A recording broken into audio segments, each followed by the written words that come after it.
Good evening and welcome back to the Shadows of Drakkenheim. This is the Dungeon Dudes weekly Dungeons & Dragons 5th edition live stream campaign. My name is Monty Martin, running our campaign as Dungeon Master. And I'm Kelly McLaughlin, playing Wilhelm Wolfsbane, the human swashbuckler rogue. And we're joined today by our good friends. Jill Denitis, playing Rudy Whitaker, the Shifter Eldritch Knight. Joe O'Gorman, playing Wrath, the Aasimar Warlock.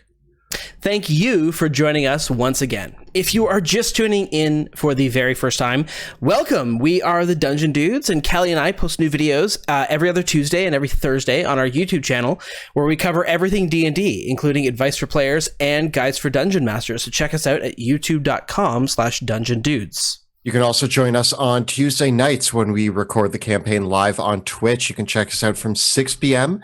to 9 p.m. Eastern Time at twitch.tv/dungeon_dudes. You can also watch the video episodes of the show on YouTube, and you can check us out on podcasts, which you can find at Apple Podcasts, Google Play, and Spotify. We are also very pleased to announce that this episode of Shadows of Drakkenheim is sponsored by Dungeons of Drakkenheim. Yeah. Has broke the system. If you haven't heard already, Kelly and I and the team are putting together Dungeons of Drakkenheim based on season 1 of this very campaign, which is coming to Kickstarter in less than 2 weeks. It'll be coming on June 28th. We have compiled all of the notes and remastered everything from season 1 of Dungeons of Drakkenheim into a complete campaign for 5th edition that you can run for your very self. If you don't like the decisions that these 3 maniacs made during the Drakkenheim campaign, run it for yourself and make some different choices. Because Dungeons of Drakkenheim is a campaign that places your characters in the heart of the story. You will get to decide the fate of Drakkenheim for yourselves, explore the Dark City, and check out all the cool magic items, new game mechanics, monsters, and more that we have created for this setting. We're so excited to be able to share this with you. So if you follow the links down below, you can actually follow us on Kickstarter and you'll be notified right away when the campaign goes live. So please check that out. We have put so much into this and we are so excited to share this world with you like never before. If you haven't been following us on social media, you'll definitely want to check out on our YouTube community page. We just posted a preview of the faction logos. Yeah. Yeah. And they are so slick. Our amazing art director, Marius Boda, has completely outdone himself. And so we're getting previews of our art and everything like that. So be sure to check all that out. And maybe we'll get some cool samplings here on the live stream as well. So with that, shall we return to the Shadows of Drakkenheim? Awesome. Drakkenheim is no more. For 15 years, we foolishly believed the madness and mayhem of that crumbling city was confined to the ruins. We were wrong. Insidious horrors have crept out of the shadow of Drakkenheim into a world unprepared for such nightmares. Tales of strange magic, swirling haze, and unspeakable terrors echo through the villages and towns surrounding that accursed place. Now, the Dusk Wardens, a new band of heroes, are tasked with driving out the seeping tendrils of the spreading darkness before it takes root.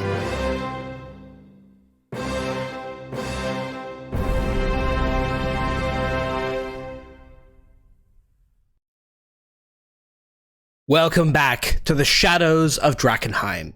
When last we left our heroes Wilhelm, Rudy, and Wrath traveling across the realm of Westamar with River in tow, they passed through the village of Tierhaven to have a long-awaited visitation with Rudy's family before heading back to Emberwood Village with River. Our heroes are on the next leg of their journey where they are now planning on investigating a strange concentration of delirium in the opposite direction of their current explorations. For so far, they have ventured west of Drakkenheim, where the delirium has made its way to the ports of Dransmund and down the Dran River. But they, curiously, by unlocking the power of the Celestial Nexus, they have been able to trace that delirium has appeared in this in the area of Kesselholm, which is to the east of Drakkenheim, at the source of the Dran River. So the delirium that's there could not have gotten there on its own. Thus, our heroes are now following the trail and traveling cross-country to get to Kesselholm, their next exploration, but they have stopped off in the familiar place of Emberwood Village, the frontier town on the edge of the ruins of Drakkenheim, for that is the closest teleport destination that the Amethyst Academy actually has. So the river has brought them there, and from here, they will be making their way to Kesselholm. But for now, you have made your way out of the Academy's secret safe house, where their teleportation circle is into the main thoroughfare of Emberwood Village. At one point, Emberwood Village might have been considered a fly-spit town on the road to Drakkenheim, a place where merchants and traders could congregate on their last voyage into the city, or one of the many feeder towns where the local mills and farmsteads would have fed into the great city of Drakkenheim itself. Surviving, though, in spite of all odds, Emberwood Village is now an aberration in its own right. For though many of the locals have abandoned the town, it is now a city of mercenaries. It is now a town of adventurers, mercenaries, and faction agents. For the central market square of Emberwood Village is now a court of caravans, where various traders, merchants, mercenaries have congregated, buying and selling the equipment they will need for their next journey into Drakkenheim or the mysterious delirium. Yet, the mood in Emberwood Village is not the way that it would have been for someone who might have visited it even earlier this year. For on the outskirts of Emberwood Village, in a large field, there is the signs of construction. Several green-cloaked soldiers, perhaps as many as 100 of them, are unloading wagons of lumber and stone and building a military fortification in the fields near Emberwood Village. And there are several surveyors even going around the village itself, drawing up with plans and diagrams where they might build a barricade or a palisade wall. Several are digging ditches around the outer reaches of the town, and there are a hustle and bustle of mounted green-cloaked soldiers and even platoons of soldiers bearing the banners of a Caspian house.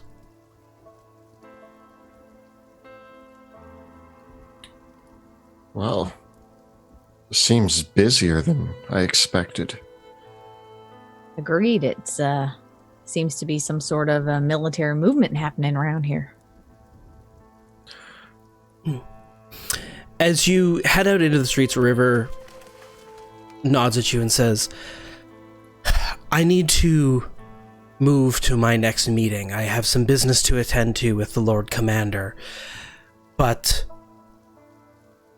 if you wish to take your time here, there's a few places where you can get supplies if you need to for your next objectives. You know how to contact me if you need anything.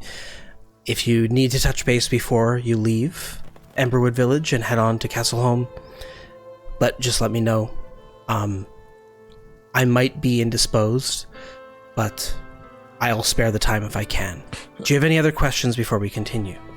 I'm noticing Caspian flags about. What business do the Caspians have in Drakkenheim? Well, the Caspians have sheltered the purported heir to Westamar for the past 15 years. There's a young man by the name of George, which they're saying he's von Kessel.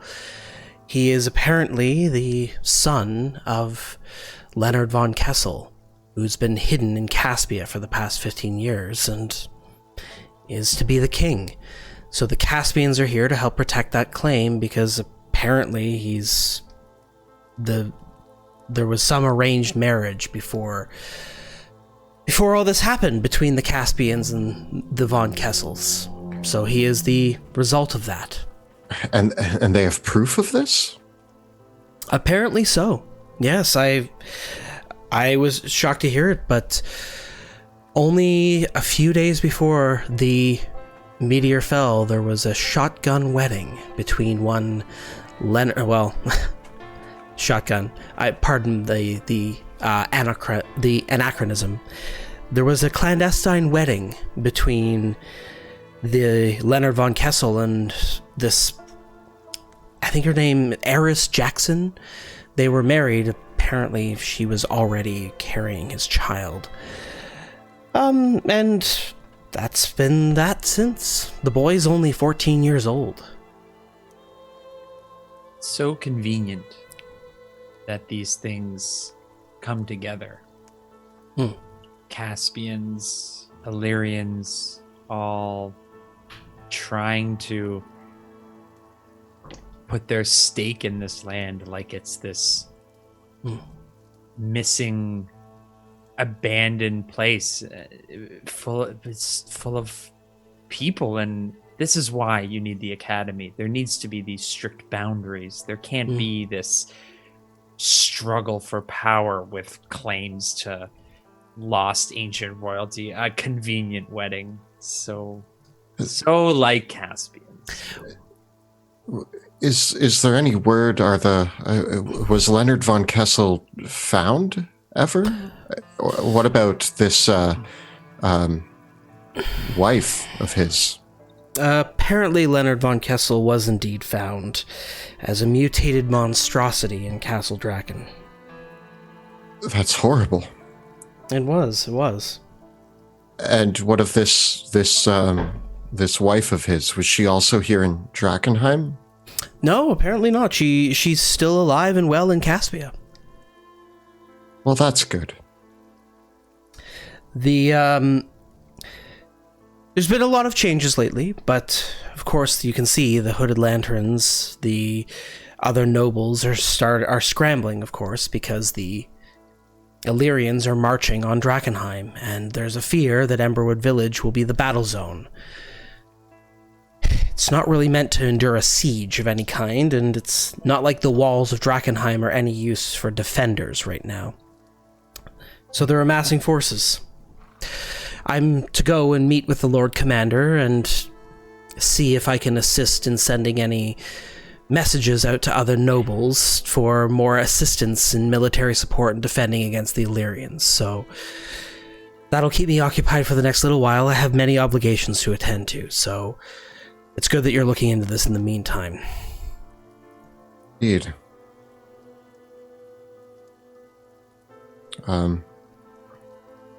Well, friends, Thanks for the trip, River. It made things a lot easier. Not appreciated. As I said, from what I understand, it should be about 4 or 5 days up to Kesselholm. If there are any problems or anything that you run into, just let me know, and we'll see what we can do. Thank Thank you. you. All right. Happy hunting. Will do. Friends, I'm starting to think it was a mistake coming this way. Why? Just have a bad feeling about this. Well, I mean, these folks don't look too bad. I mean, it's a village like any other. It just happens to be by a very dangerous and infested city. The war that seems to be coming to this land, the buzz is here, but the Illyrians seem to be much more occupied in some of the other cities in Westamar. It's like this is it's like this place is the one taking it the most seriously. The Illyrian, don't know if I would say invasion, but it could come to this. And seeing Caspians here too tells me it's much more real. Who claim they have a person to put on a throne here in this crater of a city. Yeah, what good would it do? I don't know who'd want to roll over this rubble, but it affects us all in Westamar, who's on the throne in Drakkenheim, regardless of what state the city's in. So just be mindful that whatever the outcome of this, it's going to affect us all pretty badly. It sounds like it might be rather important what's happening here in Drakkenheim, and might be worth thinking about the implications. Well, I believe if you stick near the academy, you'll be taken care of. For a long time, we have watched the civilizations of these kingdoms, these royal lines, come and go. They tend to not last as long. There's always been the through line of the academy, and I believe that they will see through this, whatever this event is. As the group of you chat in the streets, each of you can roll me a d6. Uh-oh. 6. 3. 1. This is the same result as last time. Yeah, yeah, I think so. You stop for as you loiter in the middle of the street, ignorant of the fact that the three of you are blocking the flow of foot traffic through the streets. A short and scrawny man, perhaps in his late 30s, with a funny-looking but clean-shaven mug and slick back hair, bumps into Wilhelm. And he turns around, adjusts his padded jacket, and he says, "What are you doing standing in the middle of the street? I'm walking here!" And he flips you the bird, and this is a busy town. What do you think you're doing? Come on. I meant no ill intent, sir. I'm new here, just getting the lay of the land. Listen, I'm a very important fellow. You better understand. I have friends in very high places, and if you're going to mess with me, you're going to regret it. I was messing with nobody, sir. How high of places would you say you have friends in? The highest, I would say. Well, he's a pretty short guy, right? Yeah, Wilhelm, give me a perception check.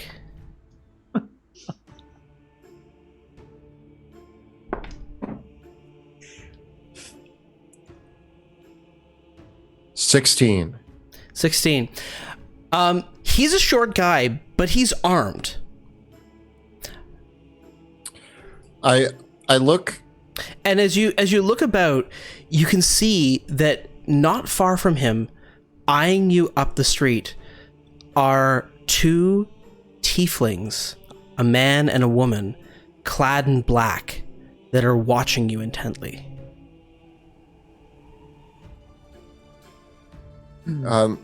If it's all the same to you, sir, we'll be on our way, and I apologize for our intrusion. We're just passing through. Yeah, you better pass through, straight through to the other side. You have a pleasant day, sir. And Wilhelm aside, have you been here before? Is this the most aggressive city I believe we've come to? It's quite rude. I let you deal with your business, but I was ready to stand up and tell him what for. But I mean, you seem not want to get in trouble with him. Did you know him? I don't know him, but Drakkenheim is not our mission. We're not here to cause trouble. We're not here. I mean, if we're looking for delirium, it's not like we're not going to find it everywhere here. So I'd rather not just start sword fights in the streets of Emberwood Village if we can avoid drawing attention to ourselves. I think for the time being, it might be best if we keep a low profile and try to just get out of the way. Well, Wilhelm, if it's required, I will make him eat horse manure and sign his deed of his house over to his neighbor. You can do that? Probably. But you're right. The lower the profile, the better. Our mission is still one of mild secrecy.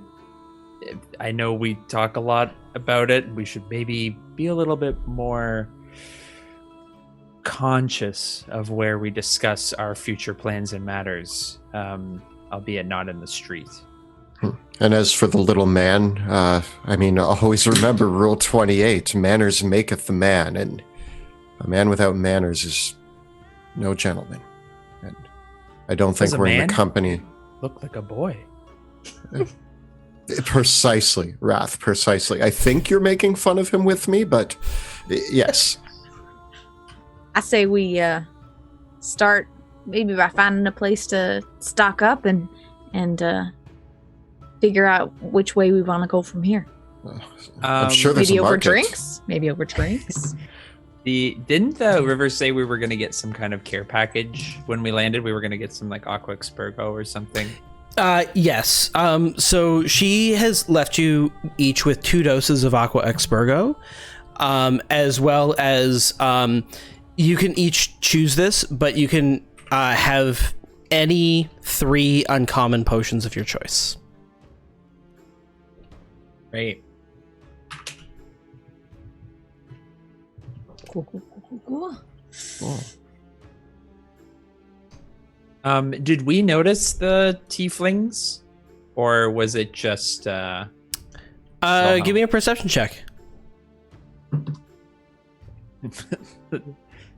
I don't notice the tieflings. Okay. All right. I chose not to. For my perception was so focused on I was like a 4. Okay. All right. Well, in that case, what would you like to do next? Do we need any supplies, or how are we feeling? Should we procure horses for our trip? Is that something we can do? Or I guess we're not taking the road, though. We're going along the river. So, Rudy, what do you think? Well, is there a path up there? I mean, is there a road? Or are we avoiding the road? Are we gonna go? What you know is that on the north side of Drakkenheim, of the Duran River, is the King's Road, which leads directly to Kesselholm. Now there are fords and river crossings that are about a day away from Drakkenheim. So the Duran River has crossings, but generally speaking, most of them are at least a day's away from here, because in its day, part of the point of Drakkenheim was that you had to pay a gate toll to use the bridges. Well, I mean, if we keep on this side of the river, it saves us having to trudge through Drakkenheim, and we could travel for about a day, take one of the bridges across, and then King's Road up. It means that we'll be camping out on the edge of the Kesselwald Forest this evening, but we're quite accustomed to sleeping where we can. Yeah, that you could absolutely skirt it and cross elsewhere if you needed to. Provide protection at night. I think that sounds like a plan. Very well. I do not believe I've been this way. Rudy, do you know these forests well? These rivers, have you been this way? No, never, no, not to my recollection. I haven't really come this way. This is new ground for me, but I mean, a forest is forest. I'm sure we can find some way around. Yeah, the navigation is not difficult. Getting around the outskirts of the city if you don't want to go through it. So it's really just a question of, are you going to cross or stay on the south side of the river all the way through? Because eventually you do have to cross, because Kesselholm is on the north side. I say we stay on the south side and then move across later. That way we're not drawing too much attention while we're around the city. Yeah, That sounds agreeable to me. Sounds good.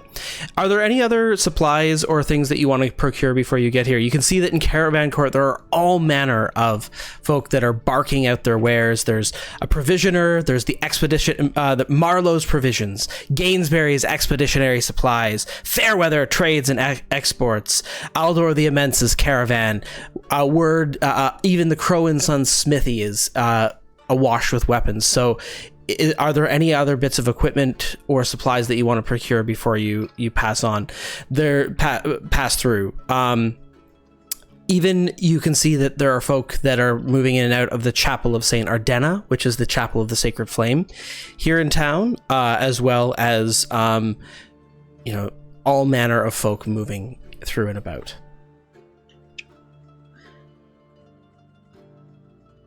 Trying to think, do we need any other supplies, or are we? I would say my gear is pretty well off right now, and with the care package from River, I don't need much more. All right, Rudy, as our treasurer, how are our funds? Let me check real quick. I have 130 on my own, and our group gold is at 700. Should we stop by how how much do each of you have? 230. I have 130. I think I spent most of it, 120. Actually, Wilhelm, that's funny that you mentioned that. Your coin purse is gone.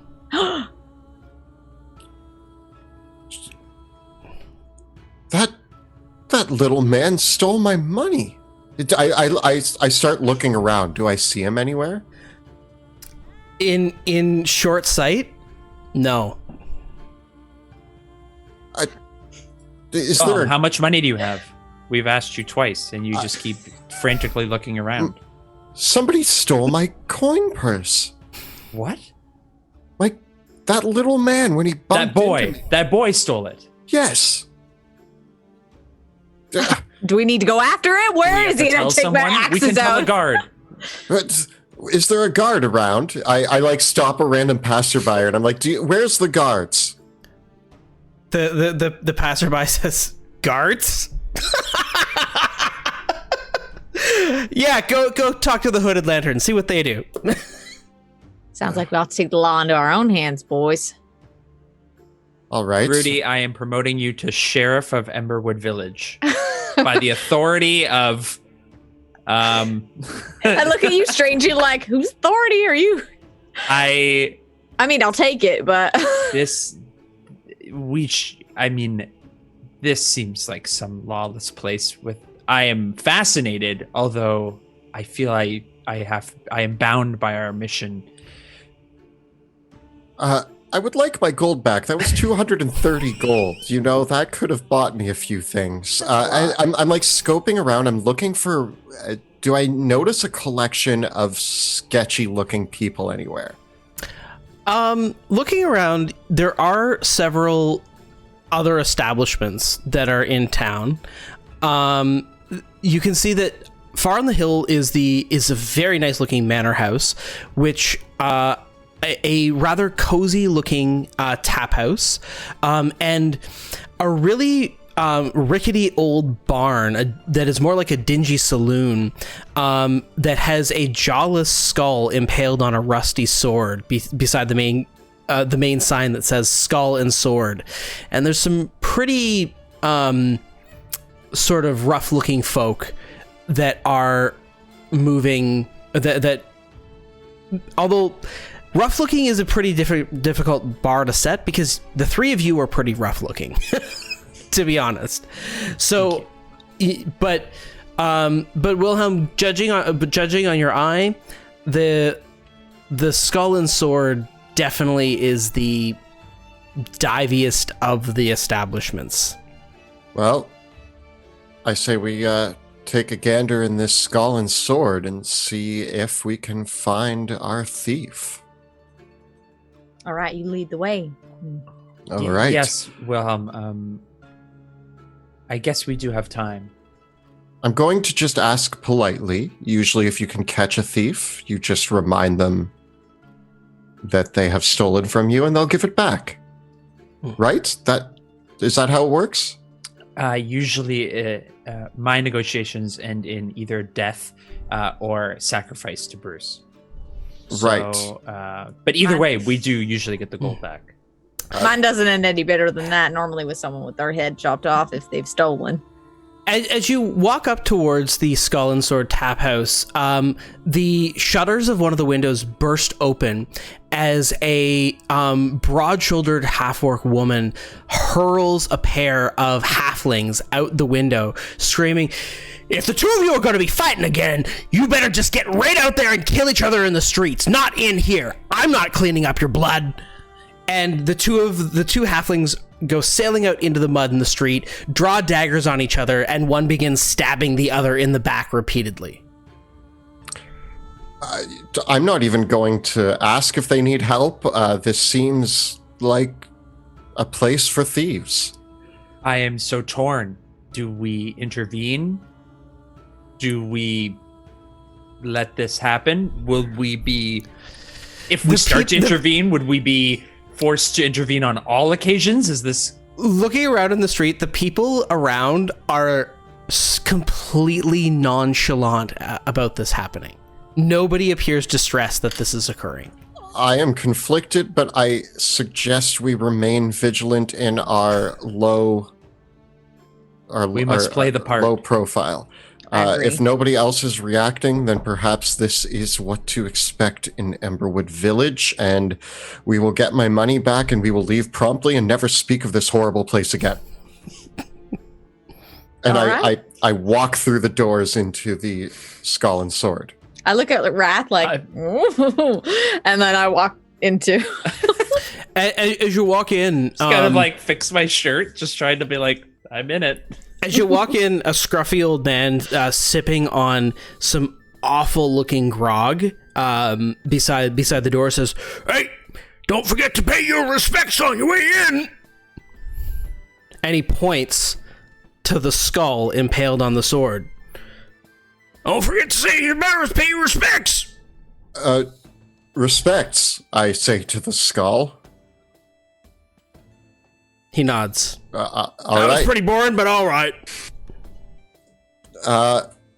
As I walk in, I start eyeing the room for the character who's... Rudy, Wrath, what do you pay your respects to the skull as you enter? I pet the skull. Time has hurt you.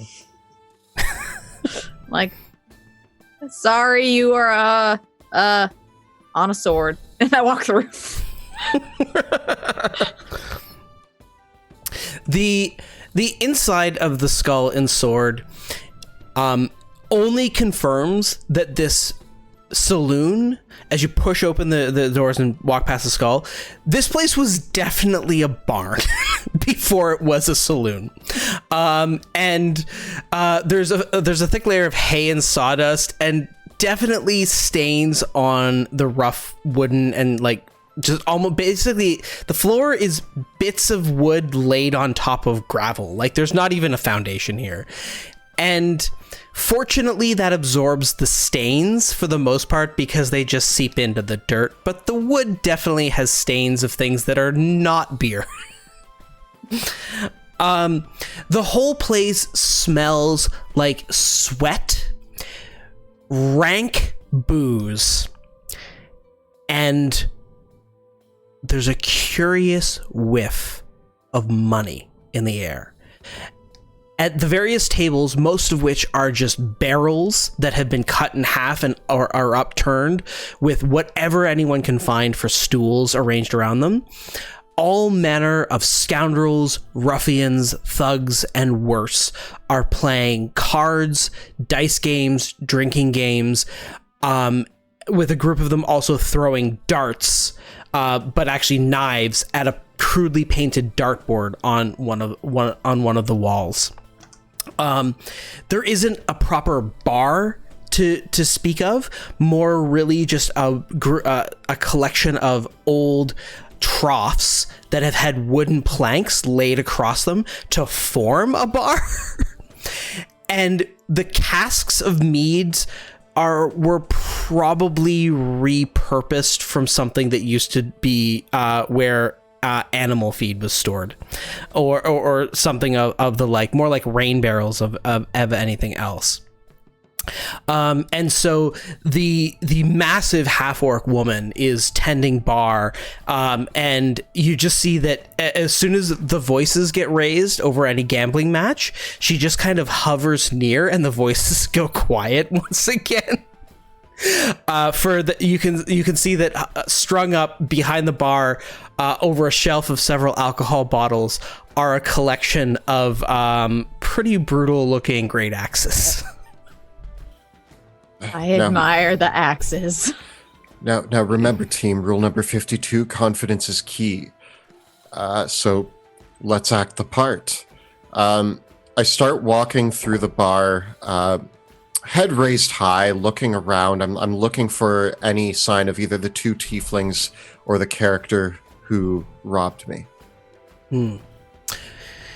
Scanning around the bar, it looks like there might be a back room of sorts that you spy. So the establishment itself, there's been the barn doors have kind of been repurposed to cut the place in half, and so if the person that you're looking for is here, they're definitely not in the main room. I head towards the back area. As you confidently follow. Okay. As you head towards the back area, do you proceed with confidence back there? Like, how do you move back? Yeah, I'm just walking as if I have purpose. Okay. As you move to the back area, another halfling with a wide sort of fisher's hat and this overcoat of velvet turns to you and says, "Sorry, friends, you're looking for Blackjack Mel. He's headed out of town." No name was given. Small guy, greased back hair. Oh, I know. You look like adventurous sorts. If you got a job from Blackjack Mel in town, I'm sorry, he just left town. We saw him not but a few minutes ago. Yeah, probably caught him on his way leaving. Do you mind if I just take a look back here? No harm in it. It is imperative that we find him. Do you know where he is right now? I mean, bunch of folks thinking of skipping town. I don't know where he's going. It's really not my business. I just drink with the guy. He's a smaller fellow, right? Yeah, funny looking face, greasy hair. I lean down and I get right in this halfling's face, and my eyes start to turn into a void, a black void, and I look at him and I say, "You will suffer 1,000 lifetimes of torment." He robbed you, didn't he? Not tell. Yes, he robbed my friend. Oh, that's great. What a professional! What a professional! Even though he's way out of town, he finds ways to get some business done on the side. Well, sorry, but I hope he didn't take too much from you, because you're never seeing that money again. He just left town. I'm gonna walk past this guy. Yeah. And like I'm looking around the back end of the bar. There's nobody's here. As you head to the back, there is basically back here. You pass what could be considered the kitchen, but that's a very, very generous use of the word kitchen to describe it as such. And as you pass back, you come to a back room where there's a rather nicely upholstered table and upholstered set of benches and a table past a curtain, and the room is otherwise empty. I am to the gentleman who told us that Blackjack Mel is gone. I say, you said he's headed out of town, and others are. Why is everybody headed out of town? Oh. So, you don't know who you're messing with. Blackjack Mel's, well, he's the Queen's favorite. You don't mess with Blackjack Mel. Queen of Drakkenheim? What queen? I thought there was some youngster that's gonna be king or something. Queen. No, the Queen of Thieves. Never heard of the Queen of Thieves? What are you doing in Emberwood Village if you'd never heard of the Queen of Thieves? I mean, we seem to be just passing through, but I guess we don't know who really runs this place. I guess. Wait, somebody's calling themselves the Queen of Thieves. That's ridiculous. He gives you a look like, I can't believe you're joking about that. What?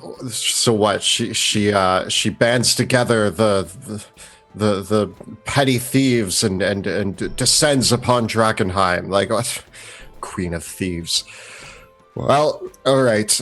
Tell the Queen of Thieves and this Blackjack Mel, if you see them again, that they owe me 230 gold, and I plan to collect it one way or another. I'm sure you do. Sure you do. Good luck with that, friend. Thank you. Just in case, just in case, you know, what was your name, friend? What was your name? Cuff Goldberg. Well, this here is One-Eyed Jack, and he is one of the most fearsome pirates to come out of Ash Bay. And you tell this Blackjack Mel that we'll be waiting for him. Make a deception check.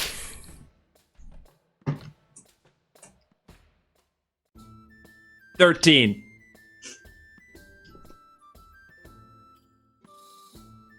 One-Eyed Jack.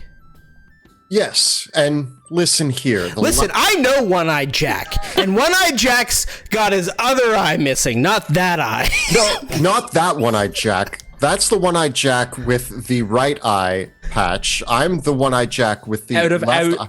Out of Ash Bay. One-Eyed Jack out of Ash Bay. Now listen well, that's here. impossible because that One-Eyed Jack got skewered by Orson Fairweather 10 years ago. Now, So there are many people named Jack, and apparently many of us have one eye. And I'm here to tell you that the last time that the three of us walked into a town and there was fishy business going on, well, we ended up walking out of that town with about 100 dead bodies. So, you can tell me what you know about where Blackjack Mel is, or you can see what One-Eyed Jack has to say. make an intimidation check. Intimidation. If you sing intimidation, that helps with your intimidation check. I get a 21. That worked. All right, look at Cuff Gold. Frieda and I, we don't want any trouble in our bar. It might seem like a rough place, but we don't want any sort of fighting. Everything that goes on here is above board. Now listen. All right, come sit down. Cuff Goldberg sits you down.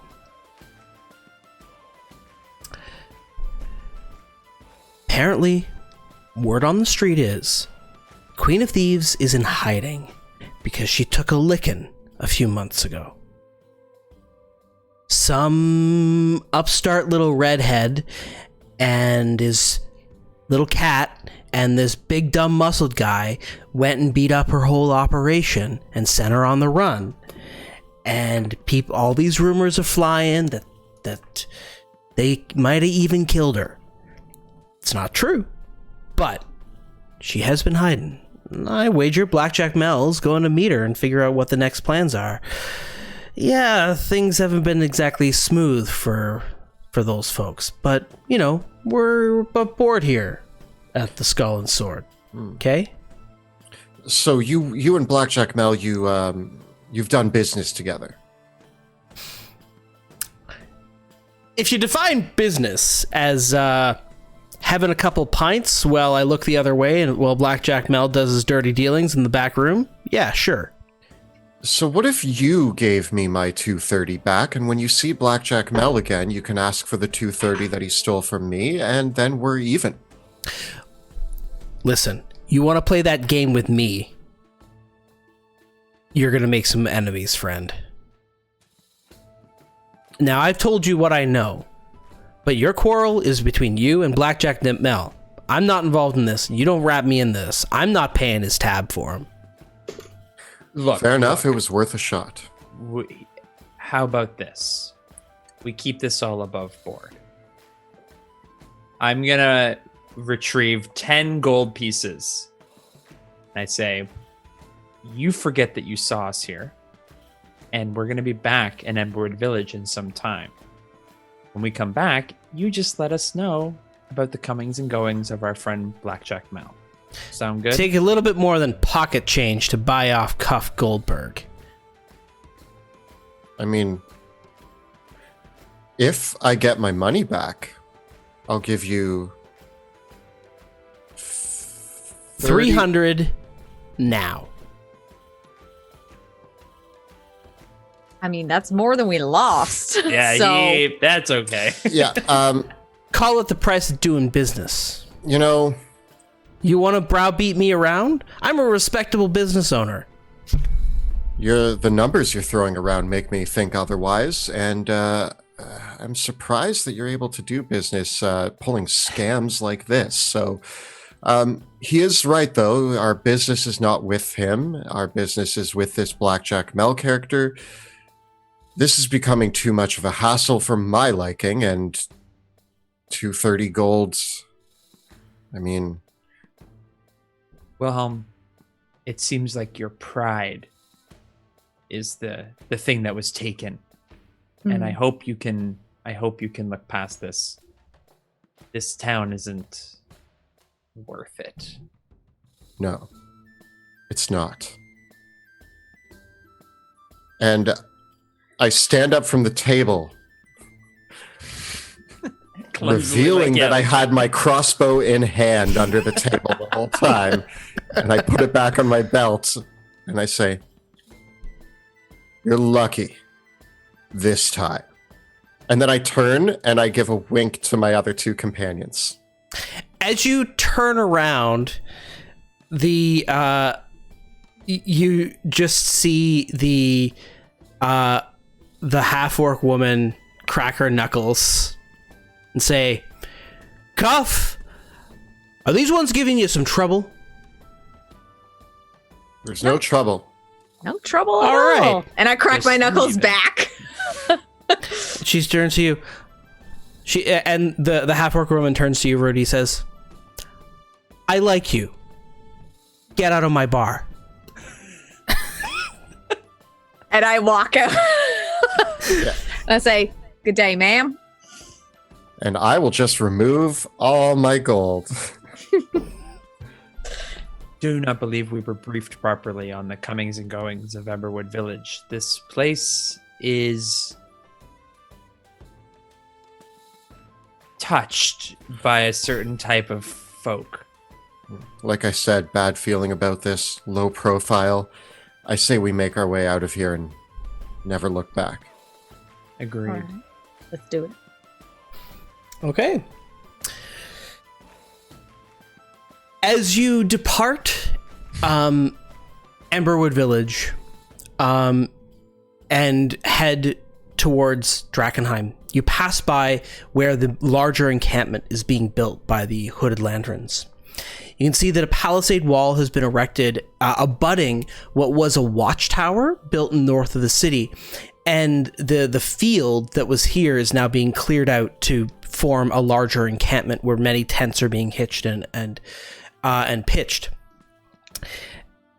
As you do so, you see several figures leave the tower. You see, first among them is this tabaxi woman clad in rather impressive armor, wearing the badge of the Lord Commander. And she nods to a Amethyst Academy mage, this red-headed Amethyst Academy mage, and another well-armored knight with a Caspian tabard. And as they nod to each other, they exchange some words, and a group of hooded lanterns gather together, saddle up on their horses, and ride out of town as the other group of them turn to start talking with, well, River. And they head back into the tower with River and another Amethyst Academy wizard with a long beard and a regal staff. Hey, boys, you think those were the folks that they were talking about that dethroned this Queen of Thieves? I mean, if you're going to go around calling yourself the Queen of Thieves, it's no mystery that you get overthrown by a group of people who are just trying to do good. Like a ragtag group. Like, come on, don't call yourself the Queen of Thieves and expect people to just not try to ruin your day. It's some people.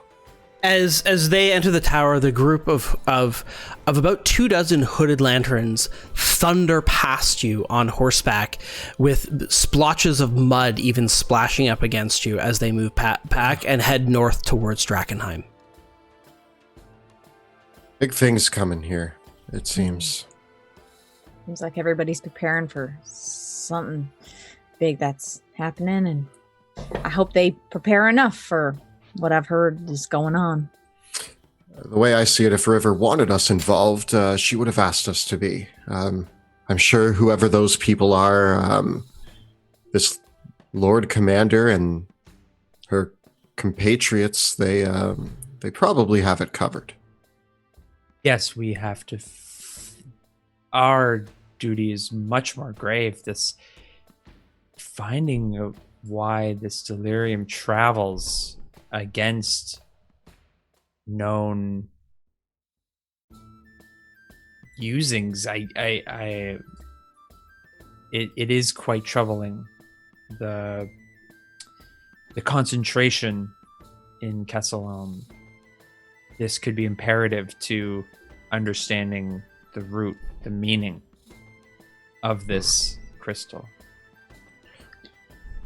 That or something weird's going on where I don't know if it's naturally getting up there or if it's being taken by people, but I say this mystery is about to be investigated.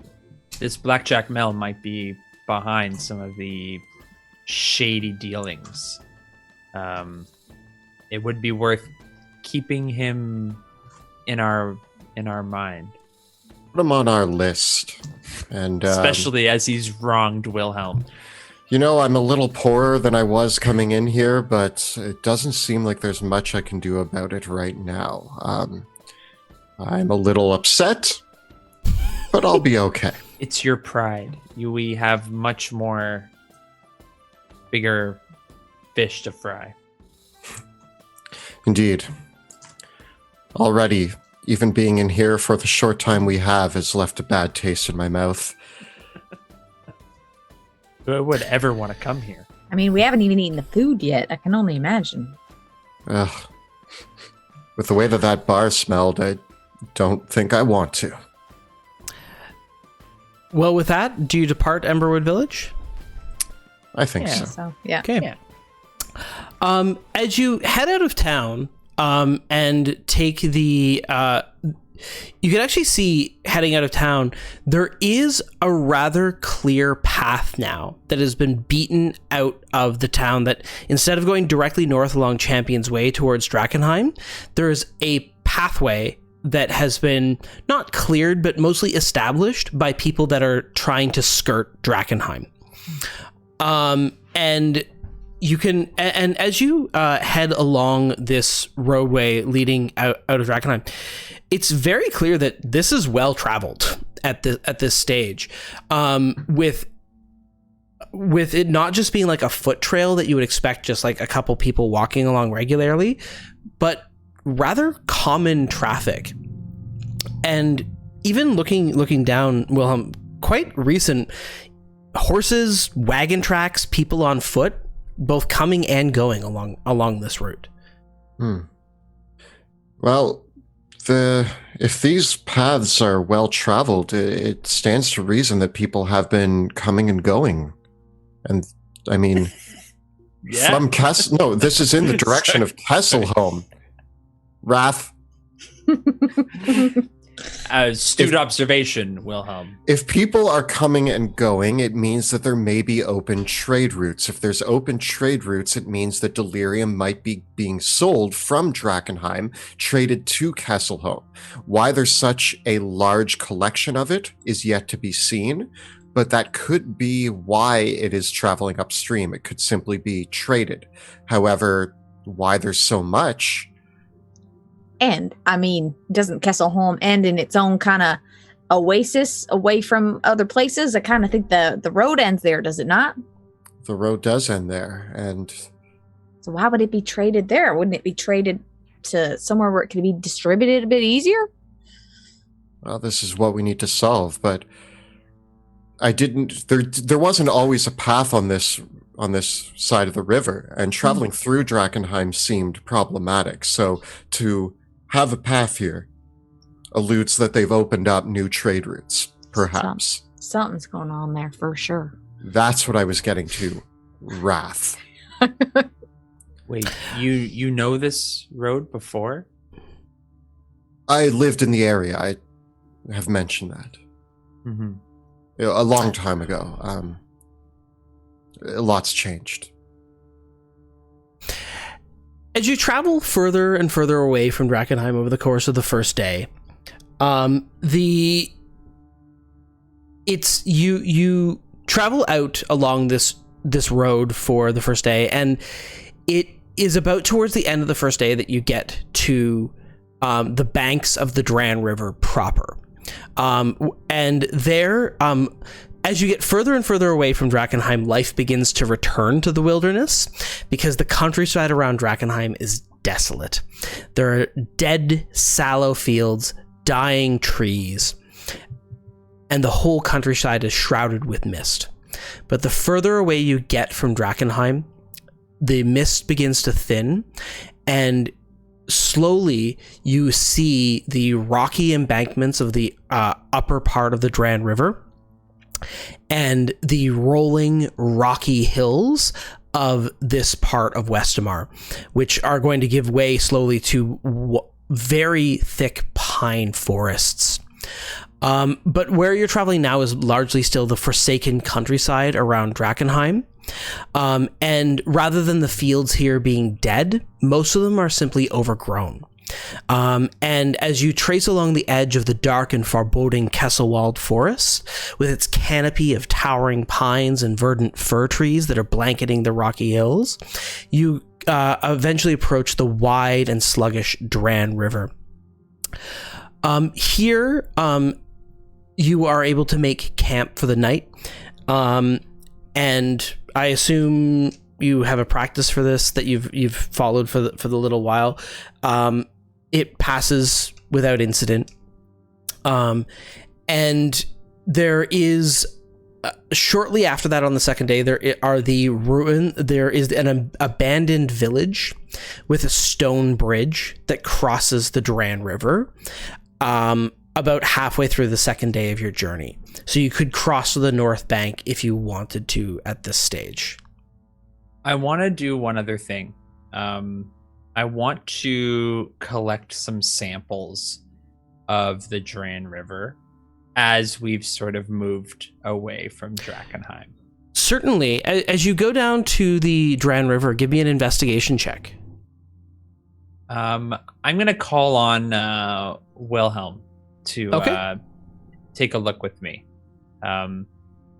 Maybe while Rudy's doing something at camp. I just go, hey, Wilhelm, I'm collecting some samples of the river to see what this is like. So the two of you can work together and make an investigation check with advantage. I'm chopping wood with my axes. Just one investigation check with advantage, right? Yeah. Yeah, cool. 13. Okay. You have passed away outside the haze proper, and looking through the Dran River, you would there is barely any trace of delirium in the river. Maybe you might expect to see luminescent flecks of it, which you normally can, which you did before in areas where you've passed through it.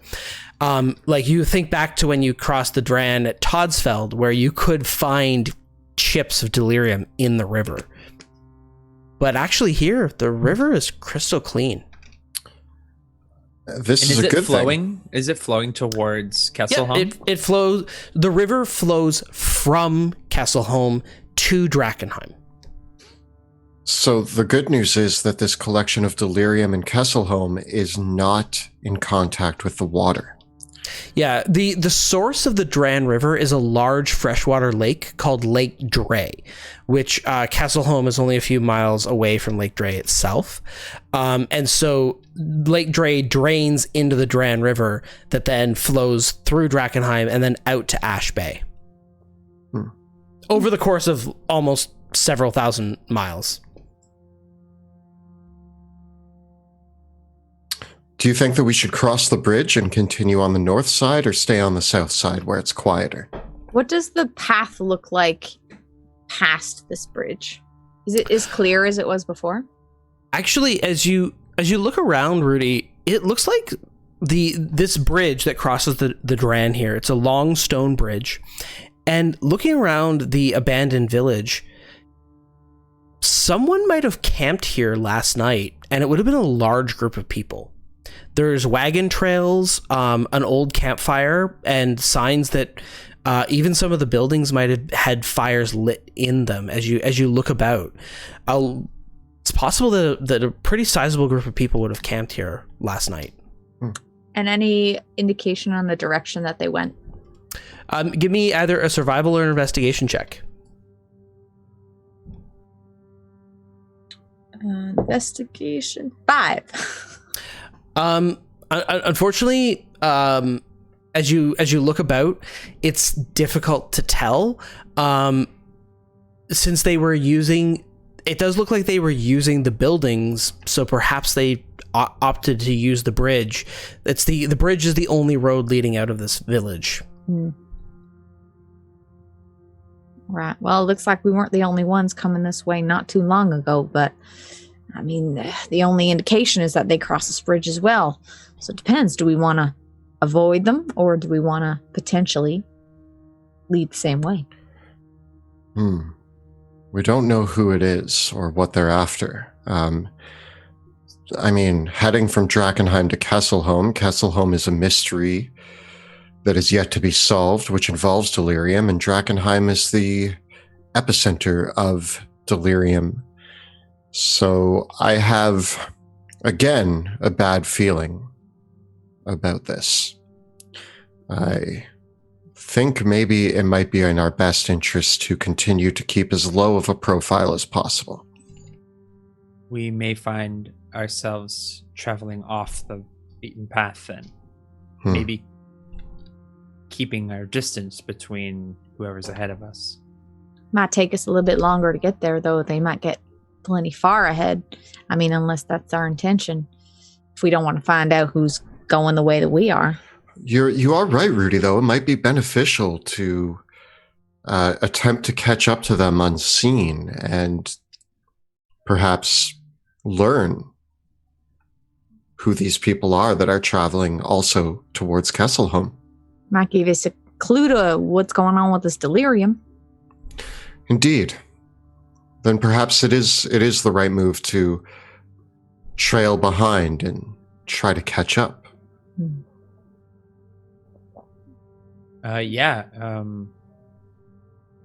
If we quicken our pace, we might be able to catch them. If there's enough of them, they'll be moving slower than the three of us. So we take the bridge? Yeah. All right. Okay. You travel across the bridge through the rest of the day, making a good pace. The question then is, do you want to camp, as dawn falls, do you want to camp for the night, or do you want to try to press on to catch up to these people? You could push yourself, but you'll risk exhaustion doing so. I mean, I say we rest. I think rest is a bit more important just in case we do catch up with them. It's true. We don't want to push on through the night and be all tired and weary when we catch up in case they're enemies. Yeah, we may not know then the identity of those heading to Kesselholm. Okay, very well. You rest for the night, making your own camp, and in the morning continue on towards Kesselholm. Perhaps now you're only a day or two, maybe 2 or 3 days out from Kesselholm. Traveling on the road is much brisker, but you do pass, and slowly but surely, the villages and farmsteads become less abandoned over the course of the third day of travel. And so getting closer and closer to Kesselholm after a few of these days, there's a few isolated places where people are still living, but not many. Though if you pass through a small thorp or village, half of the homes would be abandoned with a few people still thinking about, when are they going to move away. And so as you continue on through the third day, I'll have each of you roll me a d6. 4. 2. 6. Okay. It is, as you travel, Wrath, give me a perception check. My favorite. 21. Okay. You catch sight of perhaps the campsite where your quarry camped last night. Evidenced by the fact that there are still some horse droppings, an old campfire, the pitons and bits of rope from the groups. Looking around, they were on horseback, at least probably about as tons of horses, but also with a wagon or two, but meeting a pretty brisk pace. Must be it could be these hooded lanterns, those soldiers we saw in Ember Village. They were heading north to Drakkenheim. We didn't see yes. we didn't see them come this way, did we? They were heading up towards Drakkenheim, right? Well, you had to head. The only thing that would make sense there is that both the Dran River and Drakkenheim are both north. True. Well, it could have been those folks that we did see. They wouldn't be this far ahead of us, would they? But River was talking to those folks at the tower with all the green cloaked fellows, and then the green cloaked fellows left. Why would River have these people leave for Kesselholm and not inform us if we're also going in the same direction? Mm-hmm. Unless maybe she didn't know, but anyway, curiouser no, you're right. and curiouser. It's less likely it's someone that we are aware of. Well, I suppose that catching up to them is unlikely. Raph, summon 3 horses, perhaps? No, I choose not to. Very well.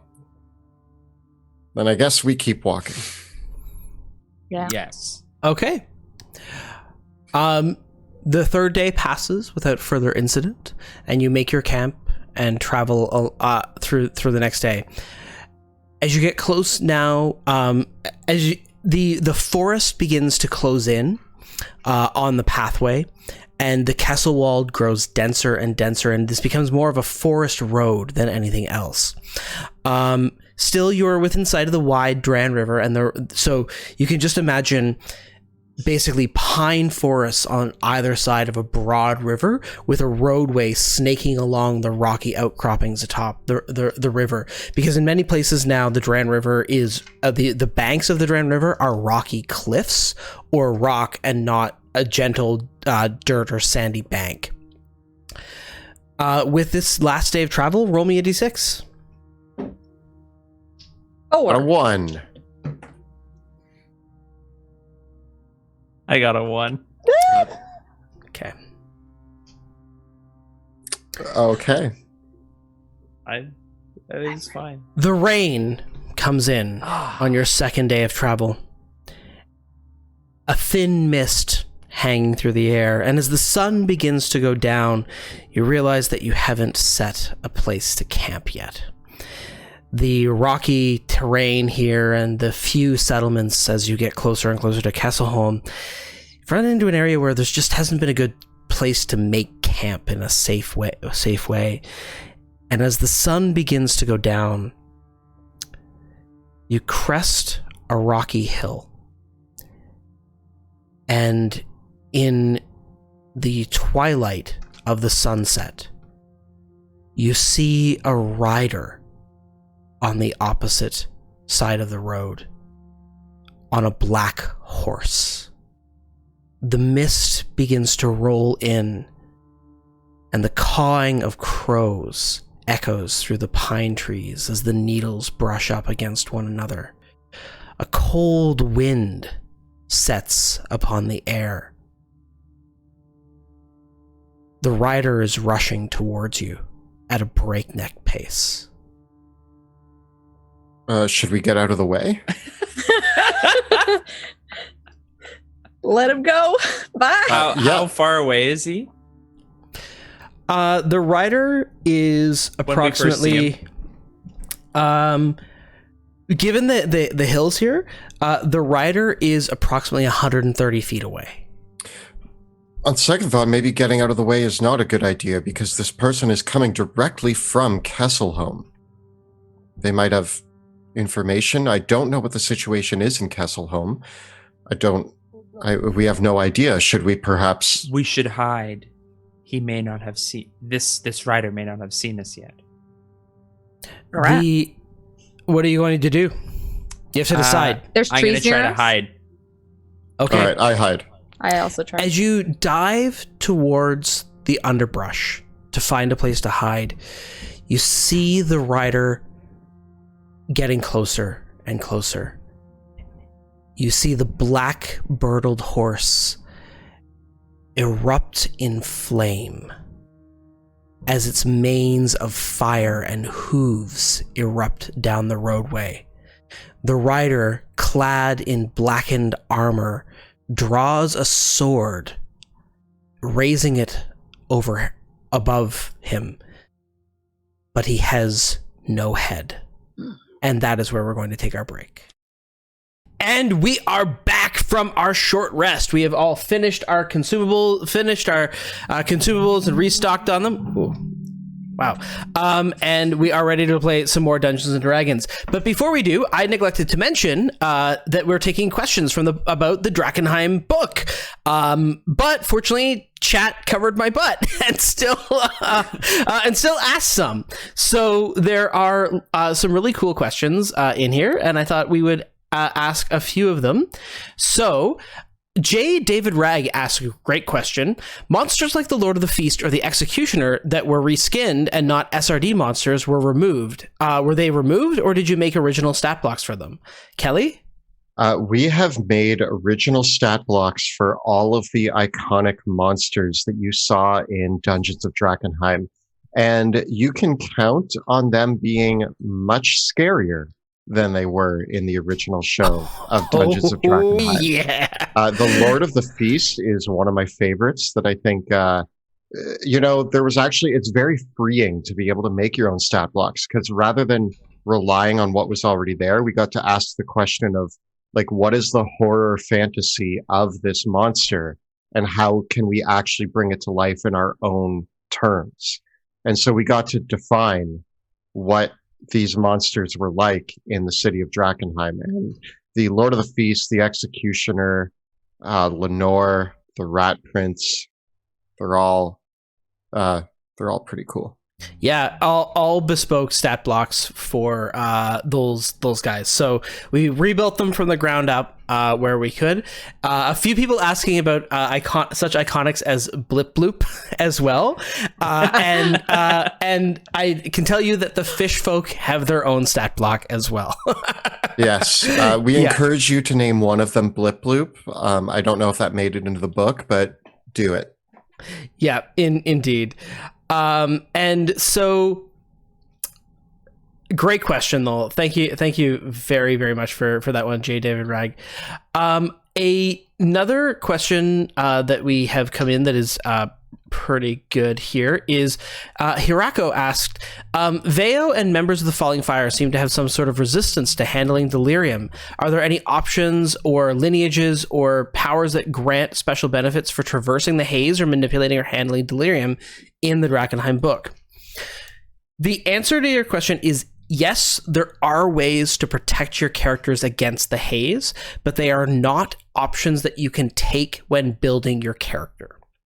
So they are things that your party has to find or unlock in their adventures.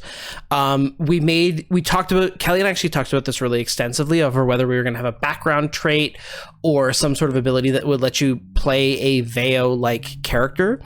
And ultimately we felt that one of the things that is kind of the fun secret of the way the Drakkenheim campaign works is that your character's ability to navigate the haze is kind of like the key that unlocks the more difficult areas of the campaign. And so by allowing player characters to bypass that as an innate trait that is attached to either their lineage or background or class, we actually rob you as players of a quest. Like you don't now that you like, if you play a party of Tabaxi, now you don't get to go on that quest. And so we felt that was actually more harmful to the adventure as a whole. So our recommendation for people that do want to emulate that kind of thing is that you could allow characters to handle delirium safely. But we would not recommend, one of the things that we would not recommend homebrewing is any innate resistance as part of a class ability or a lineage or racial feature that gives characters resistance to the haze, because it makes it too easy to circumvent what is meant to be a major obstacle. It would kind of be like the equivalent of running Tomb of Annihilation, but having a character that is somehow not affected by the death curse. Like that's kind of like how, just like, it's like, why does this character get to bypass a cool story constraint? So those are kind of our current thinking on that. We might adjust it with playtesting when these abilities become available. There are ways to protect yourself against the haze and contamination, but they're things that your characters have to earn. So cool. Good questions. Mm-hmm. Yeah, great questions. So with that, we just left our heroes on the road. Yep. So I don't want to get too far ahead of things, but before anybody... This guy. I didn't even catch that. I didn't catch that. Would you say it went over your head?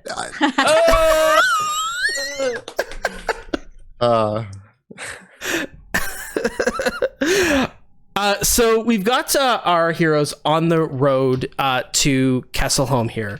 And so as the mists roll in, the rain begins to patter down and a sheet of thunder blankets across the twilight sky as the last vestiges of daylight begin to disappear over the rolling storm.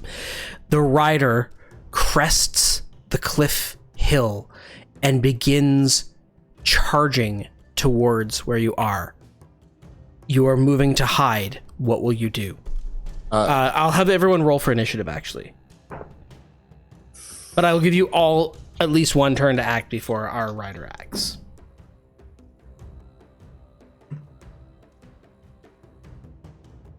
Rolled 11. I got a 24. 9.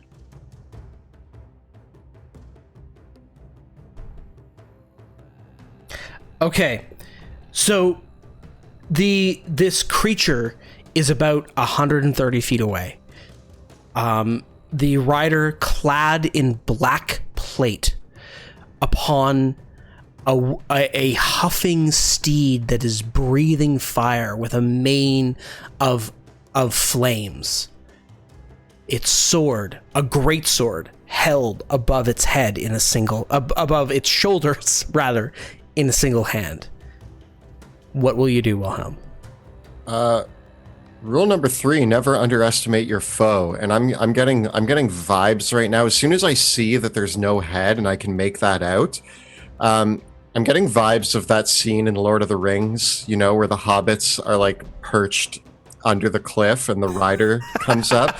I'm gonna just kind of like run and jump down to next to this rock and press up against the cliff face and hide. Okay, give me a stealth check. With my hood up, can I roll with advantage? Absolutely. Good. That will make it 22. Okay. You huddle beneath the lower embankment. Rudy, what are you going to do? Is this a tree beside me? Yes, it is. I'm going to step behind the tree with my axes ready for when he comes by. Okay. And make a stealth check. And my hood does nothing. Ooh, 23. Wow, okay. Really? Wow. I rolled an 18. Wrath, what are you going to do? I'm gonna try to hide as well. So Wrath clumsily runs behind into these bushes that are a little bit bigger behind Rudy. They're this tree, and try to hide. Make a stealth check. Got a 1. Oh, no. So I got a 5. I Cool, step cool, on cool, cool, twig, branch. I trip. I land on Bruce. Bruce yelps.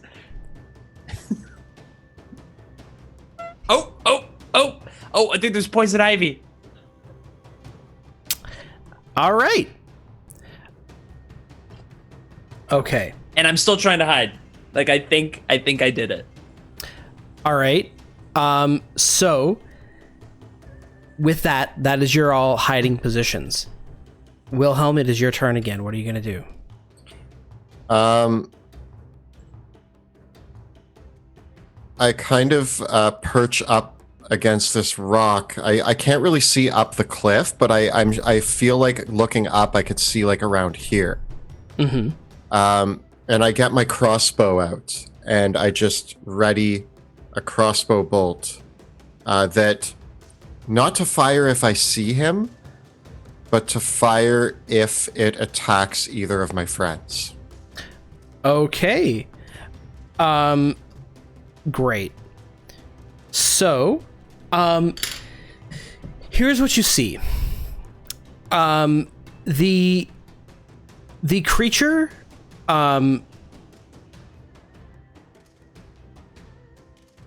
the creature, whatever it is, whether it's had the man, the rider, spurs the horse. And as if not bound by the laws of nature itself, the horse springs forward with the speed of wildfire, crashing forward almost as if its hooves never touched the ground for a single moment.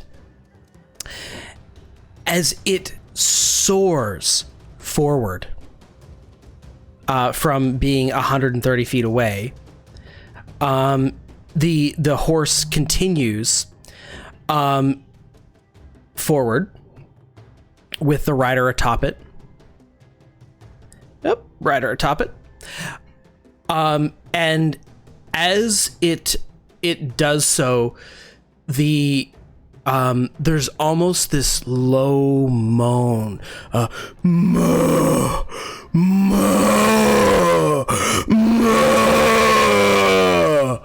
and you can see that cradled in the other arm of the rider is an armored helmet with a trail of blood leaking out from below it. It's a blackened armored knight's helmet.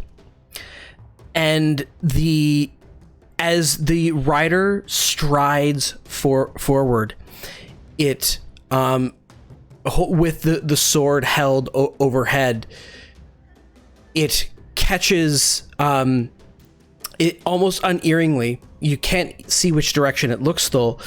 The horse rears up, banks, and it jolts towards Wrath, and the great sword comes straight down towards your head, Wrath.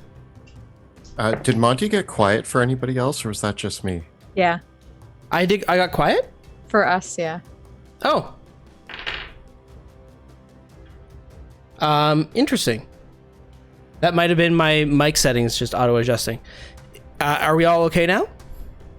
I can barely hear distant. Okay. Did you lean on the thing? Did you lean on it? Let's try I this. thought it was me for a It second. was gradual. That's how's better. that? Better. How's that? Better, now, you better, guys? better. Okay, I did Okay. catch it all, but you were slowly, Okay. volume was slowly going down as you were talking. That's strange. Zoom can be weird sometimes. Okay, so to reiterate, the low moaning and the helmeted head with blood leaking out from under it raises the sword, and brings it down with a crash upon Wrath. Just beelines it at me from. And Wrath, I get a 23 to hit. Oh yeah. Oh yeah, baby. Okay. That does. And so with that, Wrath, it is going to be. You take 8 points of slashing damage and 11 points of necrotic damage as it brings the sword right down into you, and then it brings the blade back and slams it down once again with a 21 to hit. That hits too. So that is going to be another 19 points of damage, 11 of which is necrotic. I can half the necrotic. Cool. So it was 22 necrotic total and 16 slashing total from the 2 attacks. Okay. 16 Oh, and man. 11. 27 damage. Oh. And that triggers my... Can I see this happen from where I am? Yep, you can. All right. So that I'm gonna take my shot at it. Okay. Getting a 19. That is a hit.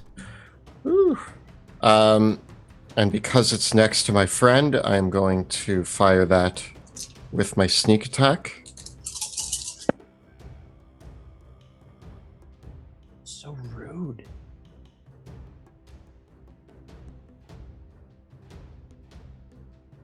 $23 damage. Ooh. Can I try to shoot its arm that's holding the head? That's I'm trying to Yeah. get it to drop its head. Okay. As the shot hits out from there's a wailing, keening wail from the horse. All of you can make a wisdom saving throw. Oh, No. oh 20. 23. Rudy, you are frightened. Wilhelm, is there anything else that you wanted to do with your turn? That I only readied that one action, so. Oh, that was a readied action, correct? Yeah, So yeah. Rudy, it is your turn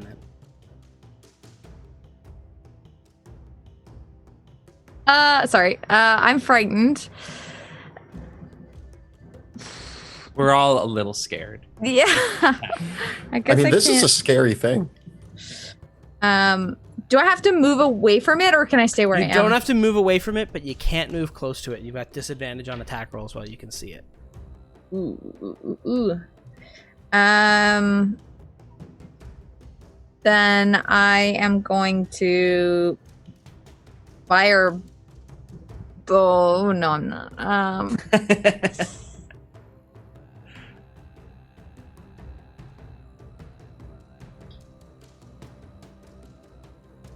So this thing ran down the road, saw me, beeline for me. It just starts wailing on You know what? me. At the horse's legs. You're gonna go for the horse? Yeah, sorry. Did I cut out there for a sec? Yeah, we lost you a little bit there. Oh, okay. Yeah, I want to go for the horse's legs with throwing hand axes. Okay, so these attacks are made with disadvantage, however. And with Houdini, can I get regular on one? Roll a wisdom saving throw for Houdini. Ooh. I'm assuming he nope. Nope. Rudy's unfortunately Houdini is too scared. Houdini's just like nah. Nah, not at no.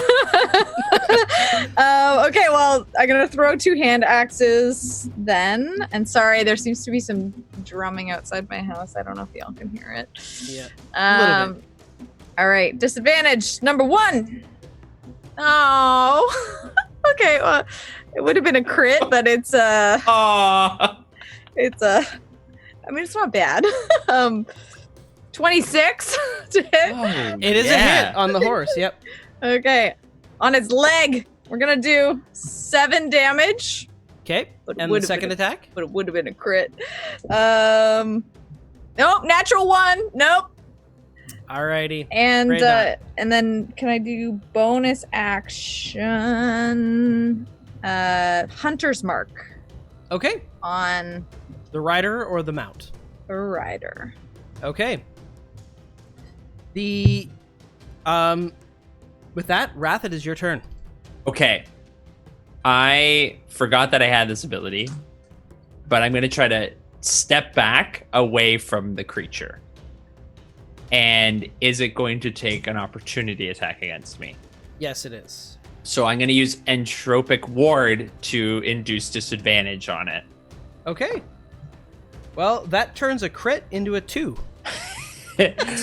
Woo! So now I have advantage on it on my next attack against it. And I'm going to try to blast it with a big old Eldritch Blast. So I'm going to step back about... I got to try to kind of run over to Rudy. Rudy! Deal with it! And I get a big old 13. To hit? Yeah. That on the rider? Yep. It's a miss. And I said Bruce in. Bruce! Help me! And I get a 19 to hit. That is a hit. And I'm going to do 7 points of force damage. So as the blast lands, and I'm going to try to knock him 10 feet. Awesome. As an expert rider, he gets a saving throw to stop that, which he succeeds. Oh, good try, Wrath. I liked where your head was at. Unlike his, you know. Oh. Coming back. Okay. Coming back. Nice. We go. Trying. We then go to the top of the round with Wilhelm. Wilhelm steps forward and is going to take a shot at the rider. Is Bruce in combat? Is Bruce? Technically, yes. Bruce is in. Amazing. Amazing. 15 to hit. On the rider? Yeah. So, unfortunately, Wilhelm, your attack is a miss. What would you like to do with the rest of your turn? Well, I am going to now use my bonus action to fire a second shot. Okay. That's much better. That's a 27 to hit. That is a hit. And I will use Bruce to gain me some sneak attack. I also rolled Bruce's Frightened, and he got a 20 on it. Okay. Thank you.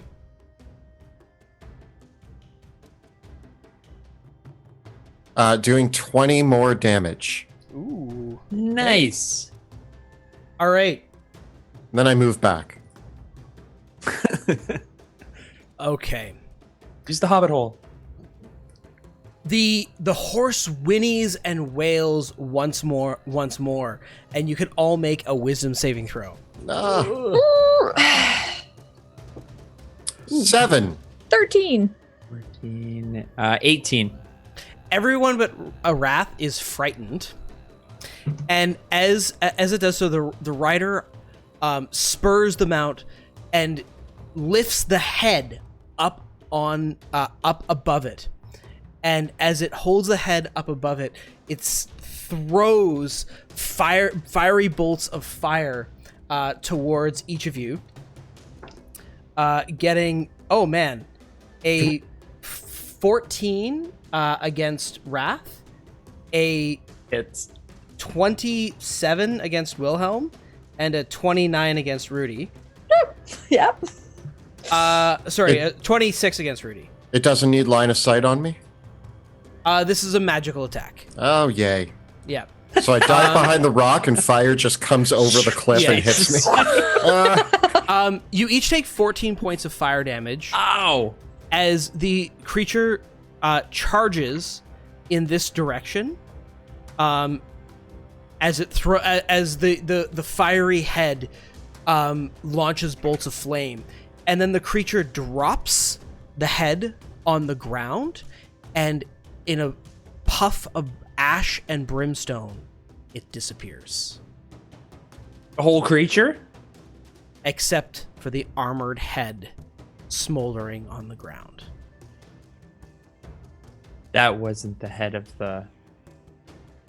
I mean, I was frightened before, but now I'm especially like, there's a head, and I'm used to heads being off bodies, but not flaming ones, and not, oh You were my. usually the one that does it, Rudy. Wilhelm pops up from behind the rock. He's like all singed and his hair is like he's putting out some fire. Did we win? I don't think so. I think there's something else going on here. Wrath, did you get it? I'm gonna reach out with Mage Hand and try to quickly grab and sort of like hot potato the head. Like I want to grab it and then kind of let go of it and then grab it again and just make sure that it's not gonna like explode on me. So you kind of like pop it in the and like pick it up and like drop it and then pick it up and like just see what connects. You pick up and drop the head several times. Are you gonna pull it towards you? Yeah. And then eventually, as I realize that if it's not like reacting, it is a helmeted head. The visor is closed. You Wrath, said it was bleeding. take a look at it. I'll stay over here. Yeah, it's bleeding. I want to open the visor.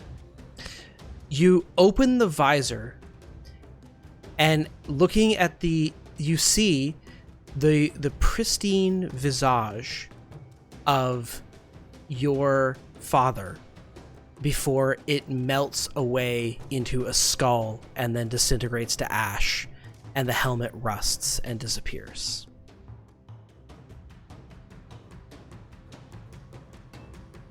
It was my father. Although I believe that this was some kind of magic to show me something that I fear. Seems weird. I thought your father worked for the academy. What would he be doing wearing a helmet all the way out here? The only thing separating me from complete terror is my reason to believe that this creature is something from somewhere. I may need a moment, and I look down and I have huge greatsword gash marks in me. I'm also on fire in certain places, and I'm just gonna kind of, after the shock, sit down and just sort of like take in the fact that I've barely survived I was almost beheaded myself. I come over and put out the little fire on your shoulder. Ow. Why would he just disappear like that? That makes no sense. I mean, he was winning. Look at the gashes. He was winning. This creature was proving to be a valid adversary for us and disappeared, and its head became Wrath's father, and more concerning, this thing was riding directly from Kesselholm. I thought that we were going to go visit the Klein Kessels, and you know that it would be a hospitable little town, but why are headless flaming horsemen riding from Kesselholm along this road? Perhaps this is not a good trade route after all. And what about the people who were ahead of us? Are they okay? Are they the ones that sent this? I mean, do they know that someone's on their trail and they use some sort of magic? I know, Wrath, you're the magic expert here. What is this? It is some kind of powerful illusion. That and a mixture of simple teleportation magic, creating flames. These are,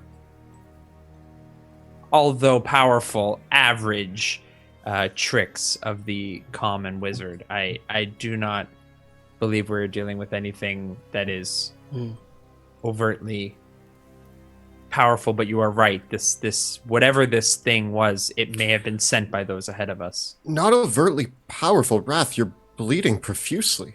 Yeah.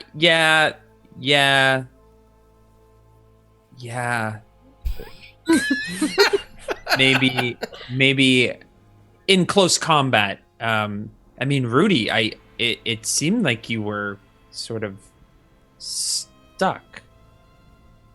Yeah, Rudy, you hesitated. The horse, it just opened its mouth, and I didn't know what to do. I've never felt that before. Fear, I think it's called fear. You're not afraid of anything, Rudy. Exactly, that's what I was thinking, but I felt it this time. And was it the fear that someone else had decapitated it before you? The fear that there was nothing to decapitate. Maybe that is your conundrum that you face. The fear that if I could decapitate something, it can come back and rapidly on a flaming horse. I mean, think about all the people I've decapitated. Just with yeah. What if they all come back as flaming horsemen? I cannot deal with that.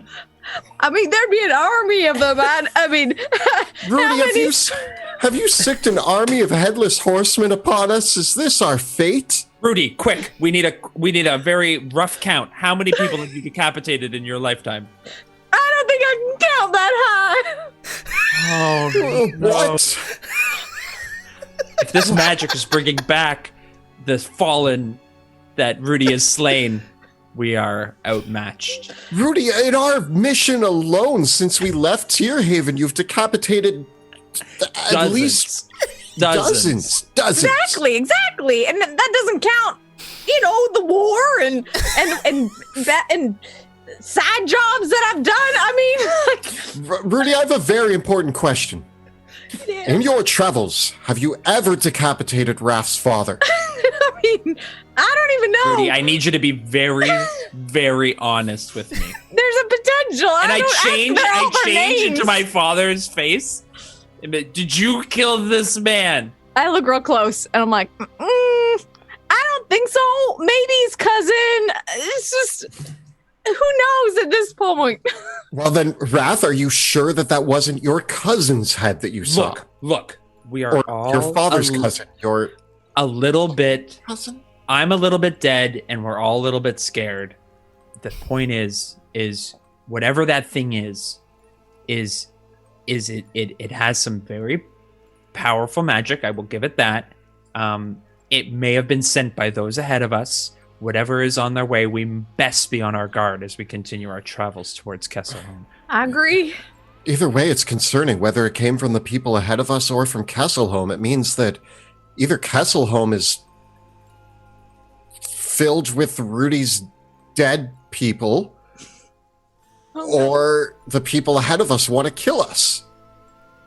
I'm not thrilled by either of these options, to be frank. Look, if these roads are as well traveled as you say they are, this creature cannot be a common occurrence. This must be some kind of anomaly. We would have heard stories about devastating. It. Yes, the local trade. There must be more to this. This could be. I say we rest. I hold my chest, the 17-inch blade gash in my chest, and head out after we've sort of caught ourselves and realized that we are against nothing that we cannot take on. Indeed, it seems that yet again another mystery is afoot, and well, that's why we've come here, to solve it. So, our first clue, I suppose, is that headless horsemen are roaming the riverside, attacking people. So I guess we rest and then we investigate further as we carry on towards Kesselholm. I mean, I volunteered to do first watch tonight because I'm probably not sleeping for a while at this point. I can arrange the tiny hut. We can hide off, just off the beaten path. Perhaps back behind some of these rocks here where we're out of eye's view. You make camp for the night, which passes, thankfully, uneventfully, although your heads are filled with nightmares of the creature that you saw.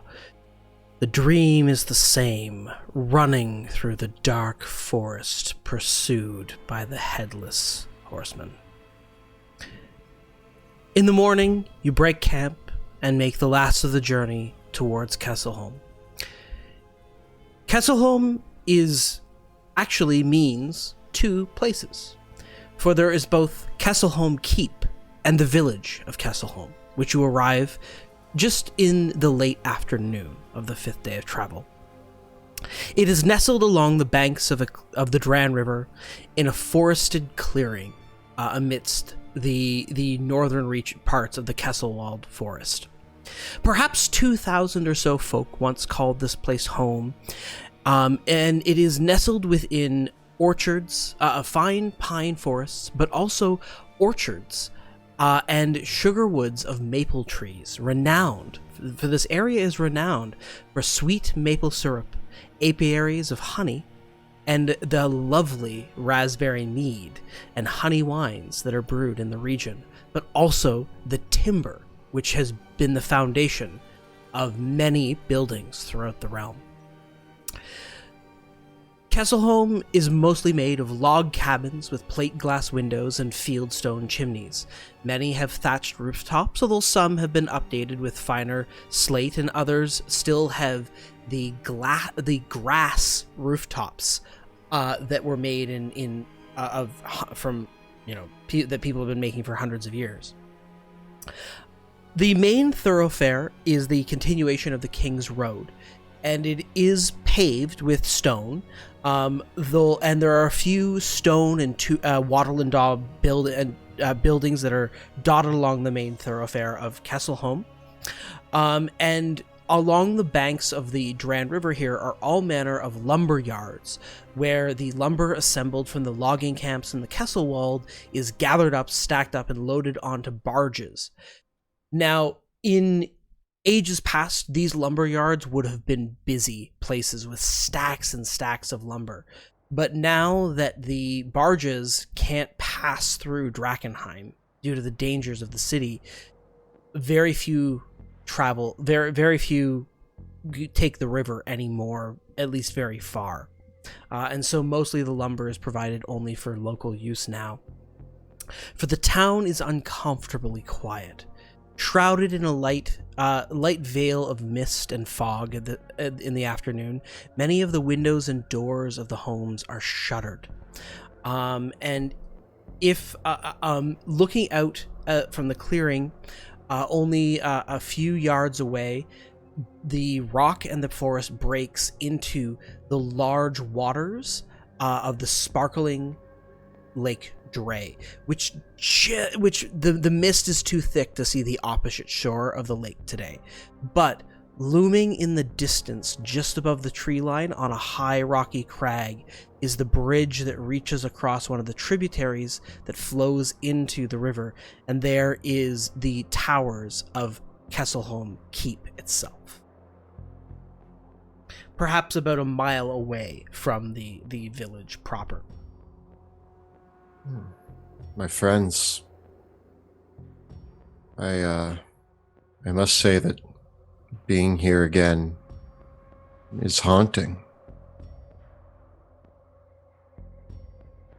Why? You're- Why do you say that? Well, it's been a long time, and the war changed this place, and I mean, look at it. It's misty, dreary. The last time I was here, it was being ravaged by the Civil War. I fled, and it's just haunting being back. I haven't been back since I left.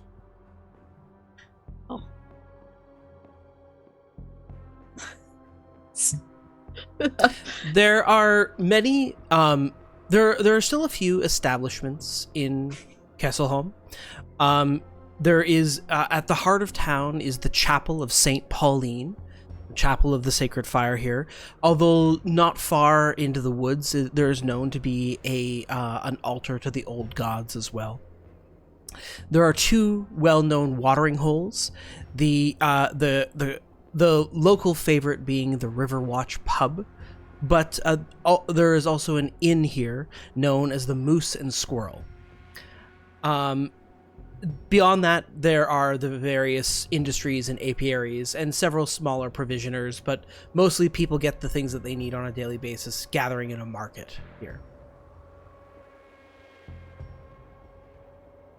There are a few people wandering about the streets, a few just minding their business, and a couple eye you widely, giving you a wide berth as you walk into town. Wilhelm, don't you have a rule about gathering information? Yes. Information is best gathered where locals gather, so I suppose if we're to start our investigation, one of the pubs or inns would be a good place to start. I mean, I think after our last encounter with that headless horse rider, that we may need a drink. The group that was ahead of us, it would have been a fairly large unit. It might be easy to spot if they are not from here. They might have come through and maybe thought about getting some rest and provisions themselves. And perhaps if we head to the inn and ask if anybody's been through this way, and if there's been any strange occurrences. I don't think that we can be faulted for describing our what we found along the road in some form, saying that there was danger on the road and we're concerned. Perhaps. Of course. Do you think it has any link to delirium? A lot of what we have discovered on our journey, the worst of it, has some tie-in. Do you think that creature is a creature of delirium? I wouldn't rule it out. I mean, though, anything we've seen with delirium is normally all mutated and such. That was a completely different occurrence, no? I mean, in one place we found mind-controlled lizard people. In another place we fought fish. In another place we fought talking rats. So who's to say that flaming headless people isn't just another branch of delirium problems? I mean, I wouldn't be surprised. I hear what you're saying, though. It did feel different, but who knows? Who knows? Where would you like to try? The chapel, the Riverwatch, perhaps any of the other businesses. There is the the burgomaster's home as well. Is a small manor house on the edge of town, and there is a watchtower here too. Should we try the riverside? The inn? The Riverwatch pub? Or the Riverwatch, yeah. Yeah, the Riverwatch is just a pub, whereas the Moose and Squirrel is an inn. Oh. Then perhaps the Moose and Squirrel. I was always fond of... Sounds quaint. I was always very fond of both moose and squirrels, so enjoyable name. Mm-hmm. As you head towards town where the large Moose and Squirrel inn is located, it is a large, rather sagging building made of with the lower level made of logs and the other one made of timbered wood, and it has a large stable abutting the building, which is filled with horses, and there's a large wagon that is parked outside the stable, and you can see that with arms crossed, there are 4 Hooded Lantern soldiers guiding more horses into the stables, and a buzz of activity around the rest of the inn as groups of these other Hooded Lantern soldiers are congregating around the Moose and Squirrel. Underneath the large sign overhead, which depicts this cartoonish moose and this cartoonish squirrel that seem to be engaging in some sort of slapstick battle with like a mallet. What would these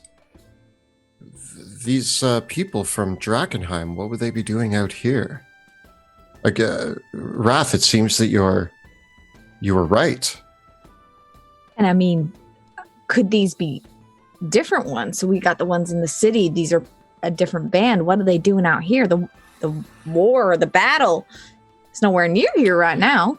Well, River was talking to these green-cloaked people back in Drakkenheim, which would lead me to believe that perhaps they are friendly. So, unless they're the ones who conjured that headless horseman, again, should we engage? Should we try talking? Do they look magical? The Hooded Lanterns? Yeah. To us, they just they're garbed in the military issue equipment of the Hooded Lanterns. They have the green cloaks with the crest of the Hooded Lanterns on the back, and some of them are wearing chainmail, others wearing more of a padded gambeson. I mean, Wrath, do you think they'd have enough magic to conjure something like that? If you're right, River would have warned us about these soldiers, if they were of any threat. I'm more interested in this caravan. Can we get a closer look? Is the caravan just parked outside, or is it still coming in? Is it being led in by the other soldiers? The Hooded Lanterns are leading the carriage in, and it is a covered wagon. It has a canvas wrapped across it with ropes tied tightly across it. There must be several crates or barrels inside it, but the canvas has been tightly pulled across to actually hide what is inside the wagon. I'm going to nonchalantly lean against a building and just kind of and I'm like, guy, come here. And we're talking, and then I'm gonna send Bruce on a little mission to try to get a peek inside the caravan. Yeah, Bruce is able to see that the Hooded Lanterns are bringing the carriage into the stable, and as they do, several of them adjust a few of the things on the canvas, and there's a moment where they lift it up, and you can see that that the caravan contains several iron-bound chests with heavy locks on them.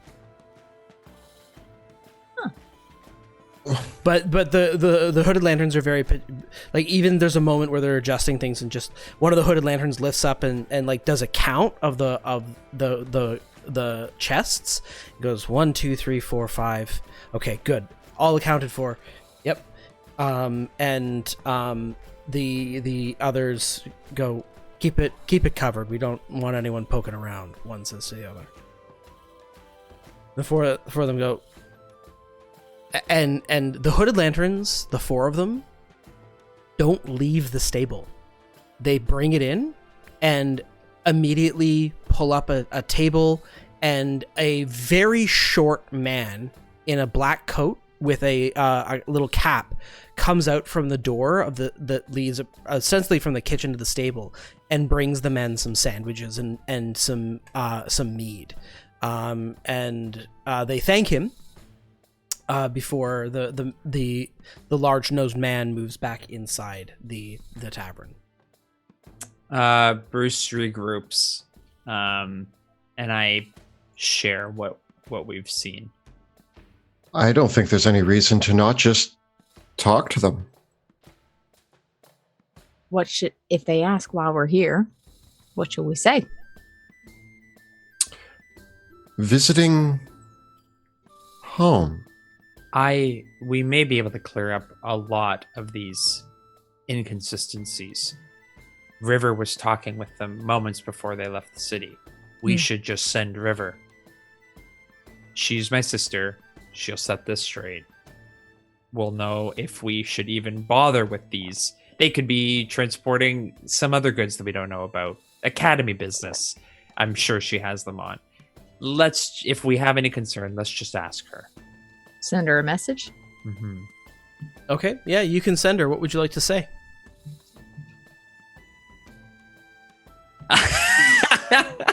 Wrath. I don't call her a lot, and Yeah. it's just I usually just see you guys do it. So let me just River. We've arrived in Kesselholm. Attacked on the way by headless creature. Delirium monster? Question mark. Green robed men escorting chests in secrecy. Investigate? Question mark. There. Cool. The reply comes shortly. Headless monster sounds scary. Be safe. Hooded lanterns did leave Drakkenheim. Was news to me. Not surprised. Chest may contain gold. Lanterns looking for military aid.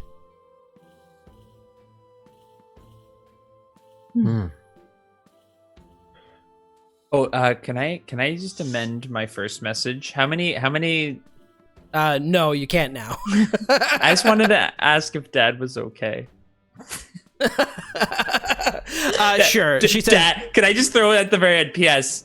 Have you talked to Dad? Dad is fine.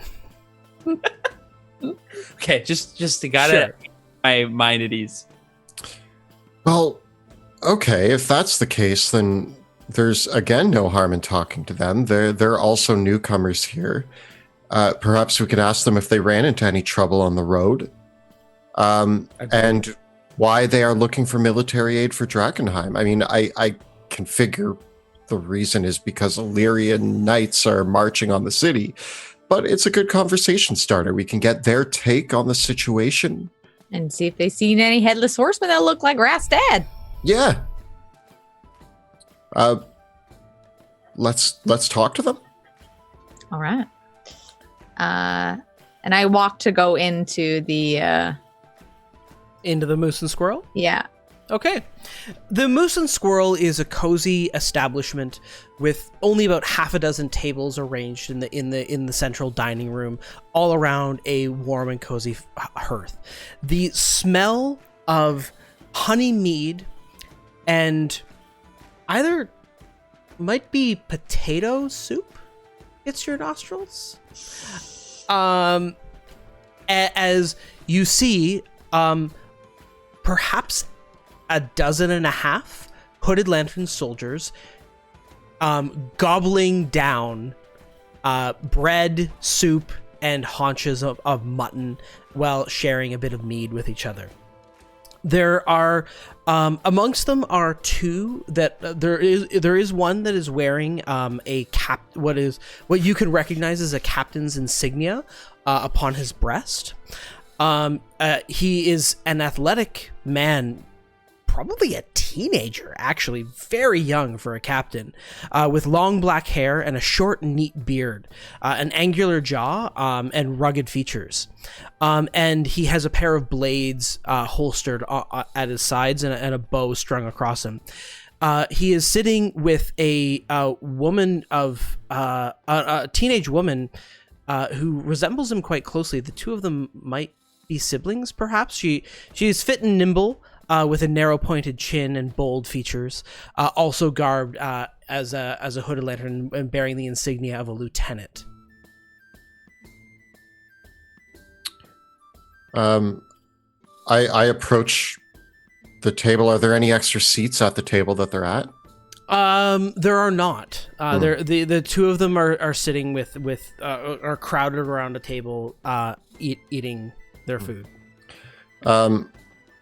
Well, this seems rude to just interrupt their meal, but I do approach. I approach the table and I look at them as I approach.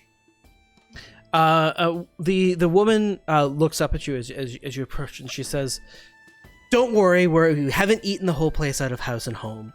There's plenty enough to go around. Must say, I'm surprised to see other. Are you local or a traveler?"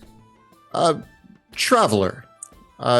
Just interested in the large number of you that are here, from Drakkenheim, I presume. A very short, round man with a big round nose, wearing a black jacket and cap, waddles out from behind the bar, and he speaks in a very thick kind of northeast. The accent of people that are in this area can be quite thick sometimes, but he mumbles something to the effect of, "Do you want some food? Yes." Yeah. I mean, I turn to Rudy and Wrath and I'm like, I can't pay for the food. I'm broke. I have no gold. I got it. It's on me. We'll get a table. And some meat. She says, the owner's got a bit of a personality, but shortly thereafter, a very, very thin woman with black hair comes out and serves you your food. Are we like the hooded lantern? She introduces, I'm Lieutenant Petra Lang of the Hooded Lanterns. This is my brother, Captain Ansem. You're welcome to sit with us and eat. That would be lovely. We actually just came into town not too long ago, just an hour or so ago. When did you arrive? Oh, we arrived just last night, actually. Any trouble on the road? We ran into some strange riders on the road that gave us a little bit of trouble. Just wondering if you had any instances of that. Weather was awful, but it was all right considering the lot of us. Why did you? It's not unknown for there to be some highwaymen along here. Did you have any trouble on the road? Interesting enough, you did say you came from Drakkenheim, yes? No, but yes, we did. I mean, I assume as much. That's where a lot of your people have made camp, it seems. We ran into some things along the road that, I would have expected in Drakkenheim, but not out here. Well, I mean, it's not unheard of for the monsters that stalk the streets of Drakkenheim to wander pretty far afield. This far, rare, but it has happened.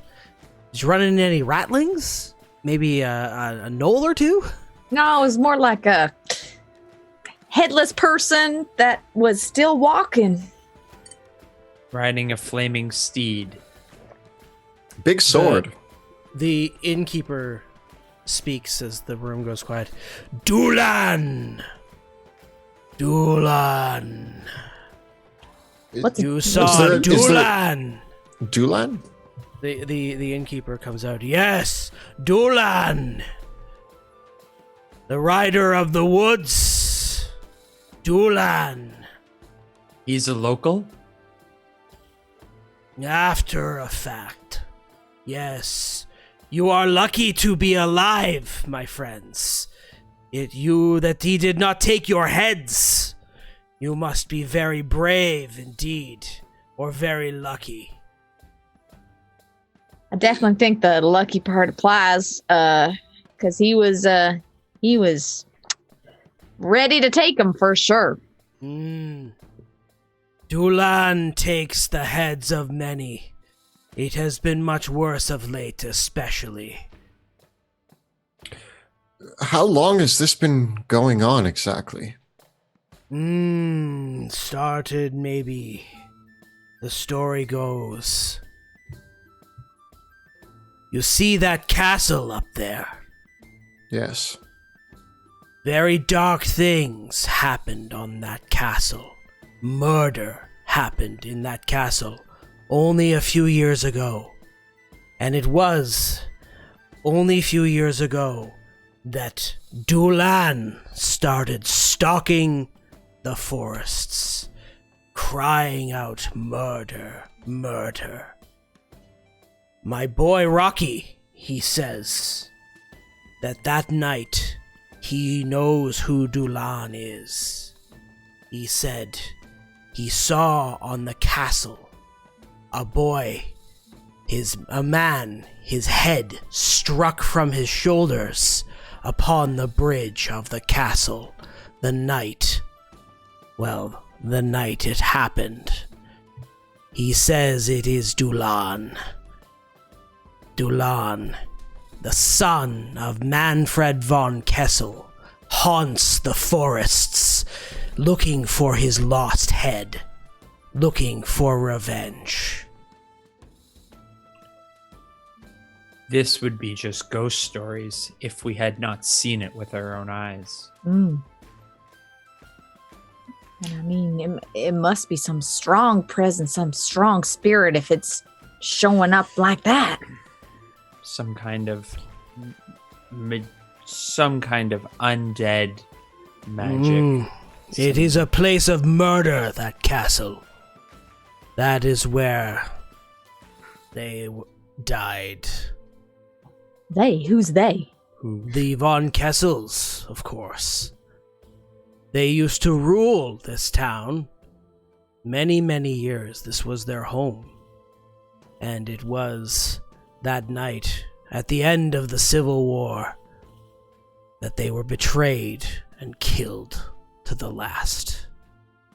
And my boy Rocky says that he saw the sun, his head struck off upon the bridge, and now that headless rider, Dulan, that is the son of Manfred, come for revenge.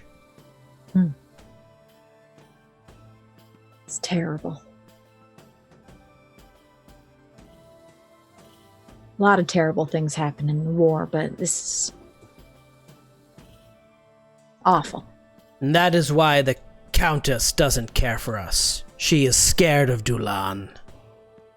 She took the castle, the Countess Kleinkessel. She does not help us now.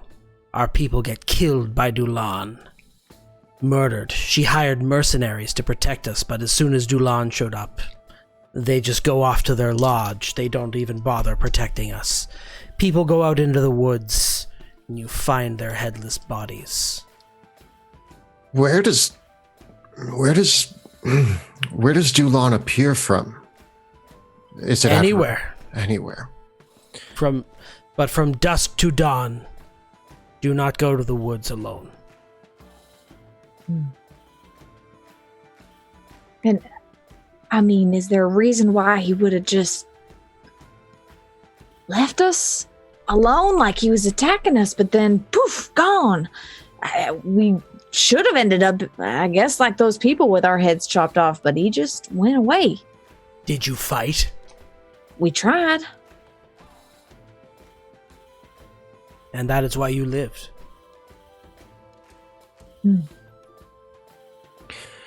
More importantly, we have interests. Maybe you've seen these crystals they call it delirium. Have you seen any of these in your parts? The crystals? Nah. I do not buy that. No crystals. No delirium here in Castleholm. Once in a while, people bring it through, but not many travelers come this way anymore. So maybe it's not being caused by the delirium. Well, this adds inquiry. Maybe there is something to do with this headless rider and the delirium, but we may not know until we go check out that. I don't believe this Dulon. This Dulon is no ghost. This is a creature. And we will discover it. What makes you say that? Says the young man with the captain's insignia. We fought it on the road. Didn't seem ghostly to me. We shot it with arrows. We stabbed it with swords. We blasted it with spells. It disappeared. Magic, maybe, but ghost? I don't know.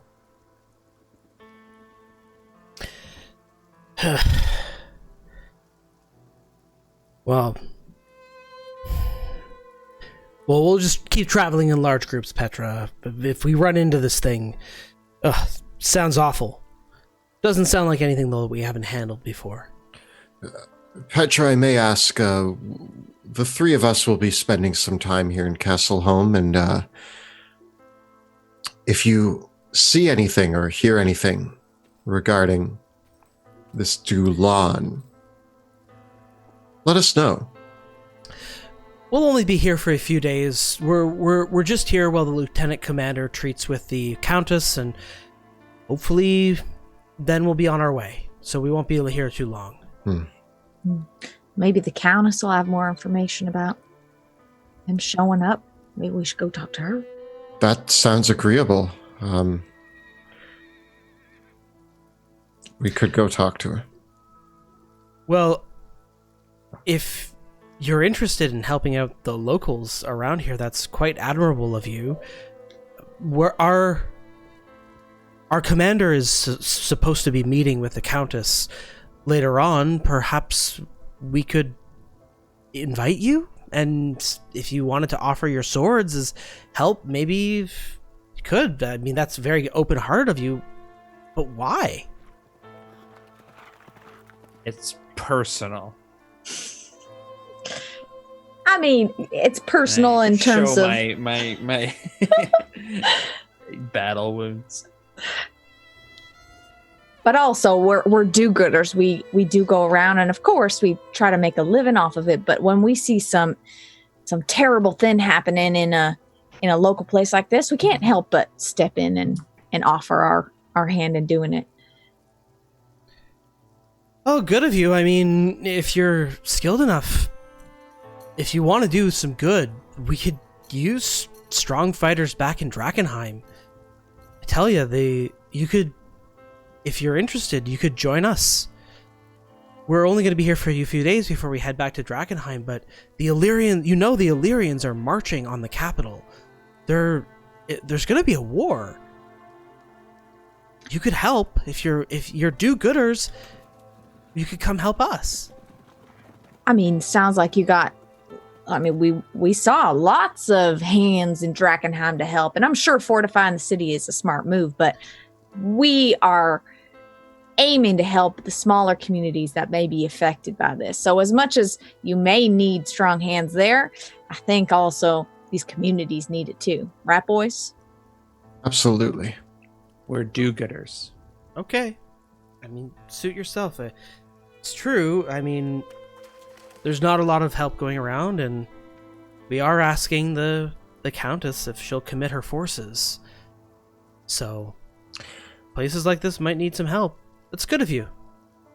Yes. And I see no reason not to lend our aid to this town. And it's valiant what you're doing in Drakkenheim, although I will say, as much as I don't think Westamar needs another war, we don't need Illyrians marching on our capital, but also I'd be lying if I said that I thought the capital was in a state of saving right now. But you seem to think that. What makes you believe that Drakkenheim can be salvaged, if I may ask? Is that even a question? It's our home. It was a home, but I mean, even the Civil War caused people to flee from their homes and find new lives, and the Civil War wasn't half as bad as the monsters that infest Drakkenheim. Our nation is broken, and Drakkenheim was the heart. If we're ever going to stand together, we have to unite, and we have to unite around Drakkenheim.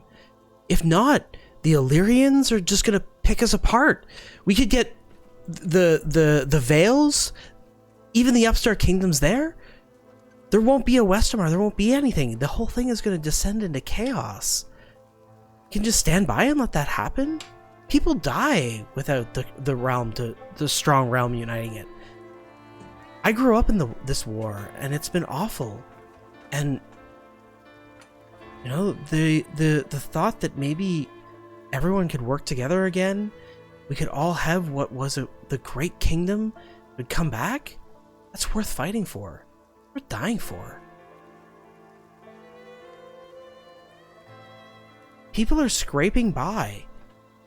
And yeah, I guess you're doing what you can to patch things up, but going around backwater towns helping people out on a local level, that's just slapping a band-aid on it. Until we actually come together and fight as one and unite the realm, we're not going to heal the broken bones.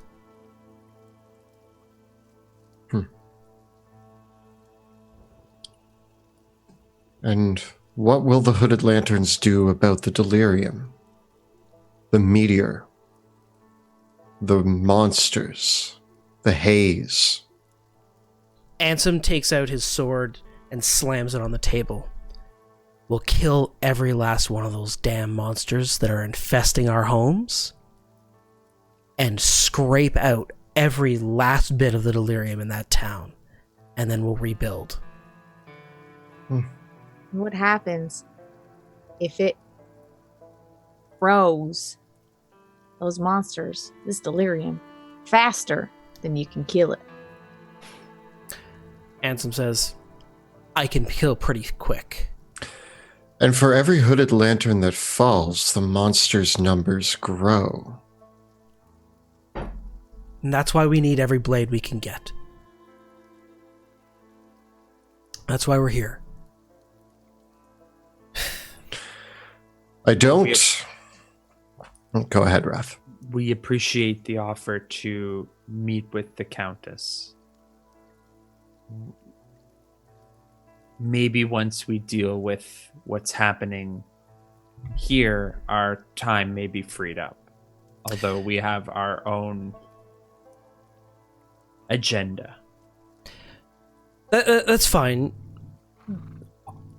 Commander Drexel will be meeting with the Countess for probably another day or two, or at least, so she might be preoccupied with him until she's able to meet with you. Unfortunately, we got here first, so the official business is going to take a little bit of order, but once the commander's done, I'm sure we can make arrangements for you to check in with the Countess. Sorry, who is your commander? Lieutenant Commander Elias Drexel. Haven't heard that name in a while. Someone you know? I knew him back in the day through my war buddies. Fighting. It's been a while. Then you must have an in. He's a great and brave commander, and He's now that there's a new Lord Commander running the Hooded Lanterns overall, he's been able to come out on missions like this and chat with the nobles so that hopefully we can get some more support from them, get some more soldiers, get some more troops. The Countess has a pretty impressive group of mercenaries that she's been hiring for several years, so hopefully she can free them up for us. They would be really, really valuable on our front lines rather than waiting around here where I haven't even seen any of them so far, but Wasn't Elias Drexel renowned for betrayal and backstabbing? Ooh, juicy. what do you know about that? I've heard stories. Elias Drexel, the betrayer. Ansem cuts you off and says, you better keep those stories to yourself if you know what's good for you. Is that so? Let's everyone. Wilhelm, is everything okay? I don't know. Is it? Yes. We would be honored to be considered to be in the Countess's council. Would you excuse us? We need to take our food elsewhere. We're gonna eat. Thank you for your hospitality. All right. We'll speak soon. I'm gonna pull Wilhelm aside to some booth in the corner. I grab our food. Thank you, Rudy. Hey, we're trying to get information. What happened? I was just I was just looking for clarity. I have heard of Elias Drexel before, the great betrayer. Rudy yes? claims to know him as well. Stories about him. I mean, I didn't know him personally, but Rudy, you know the stories. I heard him. Yeah, I didn't know how much truth there is to them, but you know, lots of stories get made up for people to tell around the nation of different dramas happening. So I don't know how much I add a grain of truth to them. Perhaps it was ill-advised to insult their commander in front of them. I just Reflecting. We're just reflecting. It's been a really long day. We almost got killed by a headless horseman. They're calling it some sort of ghost of Kesselholm. They're calling it they're saying it's the vengeful ghost of Manfred von Kessel's son who haunts the woods. And I don't know, there's just a lot of there's just a lot happening here. A lot of mysteries, definitely. Wilhelm, your head has been in the mouth of a creature from another dimension. That's true. This is a cakewalk. We're visiting a town and we're gonna talk to a countess and we're just gonna, we still have to find the delirium. I consider you more than capable. Raph, you're right. You're right. Rule number 98: no matter the situation, never lose your cool. I think the battle with that headless creature and hearing the haunting ghost stories of it has done me in a little. I'm a little shaken, I think. Then maybe we should get some rest, find some lodgings. I don't much like it here, and I'm excited for this venture to be over so that we can move on to somewhere else. Maybe we can, while we wait, we can do what we came here for. And let's see if we can find anyone that might know about any delirium trade or deposits of delirium. There must be someone in this town that would tell us. Maybe some sort of central location where some is existing. They've seen the weird color that it gives off. I think we need our investigator in tip-top shape. Hey, Wilhelm? And I kind of punch him in the shoulder. Absolutely. All right. Sounds like berries to me. And with that, we'll end there for tonight. Woo! I'm the one that almost died. You're fine. Everyone's fine. Nothing wrong here. Nothing It's creepy. all above board. Indeed. Well, a big thank you, as always, to our amazing players, Jill, Kelly, and Joe, for being super awesome and surviving a horrible horror ghost story tonight. And a huge thank you to Kyle for all of his work behind the scenes. And also a massive thank you to Monty for running an incredible game tonight. And bringing in some ghost story elements into Drakkenheim now. Thank you. Well, Joe, take it away. And in our game tonight, we use a variety of incredible assets produced by talented artists. They have graciously given us permission to use them in our stream games, and you can too, and use them at your table. And we encourage you to check out and support these amazing creators. Roll20 we use for the virtual tabletop. The custom maps made by Monty using Dungeon Draft and Wonder Draft based on cartography by Dice and Logos. Player character artwork by Jeremy Cole. NPC token artwork by Matthias Bourbon, monster token artwork from the D&D 5e Monster Manual and other source books, spell effects tokens by Gabriel Picard, and music by Tabletop Audio. So please check them out and give them your support. Of course, don't forget to look at the links below for our Teespring store, where you can find all of your favorite Dungeon Dudes t-shirts, including yes, the Dusk Wardens, and Way Bigger Than Ducks. Check out bit.ly/Dungeon Dudes merch. The videos that we create on our channel are made possible thanks to the incredible generosity of our Patreon community. If you enjoy our work, please consider becoming a patron of our show. You can find it by following the links in the description below or at patreon.com/dungeon_dudes. We also have a phenomenal Discord community where you can join us. It's exclusive for our patrons. So if you do join us on Patreon, make sure to hop into our Discord where you can talk about all things Drakkenheim, all things D&D, as well as be included in the monthly writers' rooms where you can help Monty and I come up with scripts for upcoming episodes, and our monthly Q&As where we answer questions submitted by the patrons. You can also debrief with us about the latest episode of Drakkenheim, where you can just talk to us about all the amazing things that are going down in this story. So join us there. Yeah, and join us on Thursday because Kelly and I are going to be doing another Q&A for our monthly patron submitted questions. So if you are a patron of our show, you can submit questions to us through Patreon. We'll have that opening up in just a moment for all of you that are patrons. So send us your questions and we'll be taking any you got.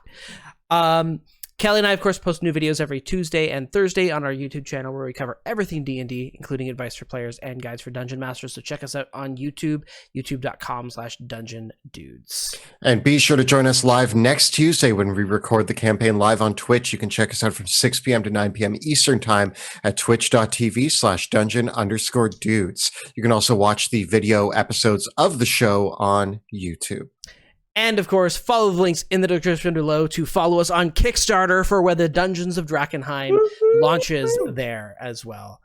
Thank you so much for watching, and we will see you next week in the shadows of Drakkenheim.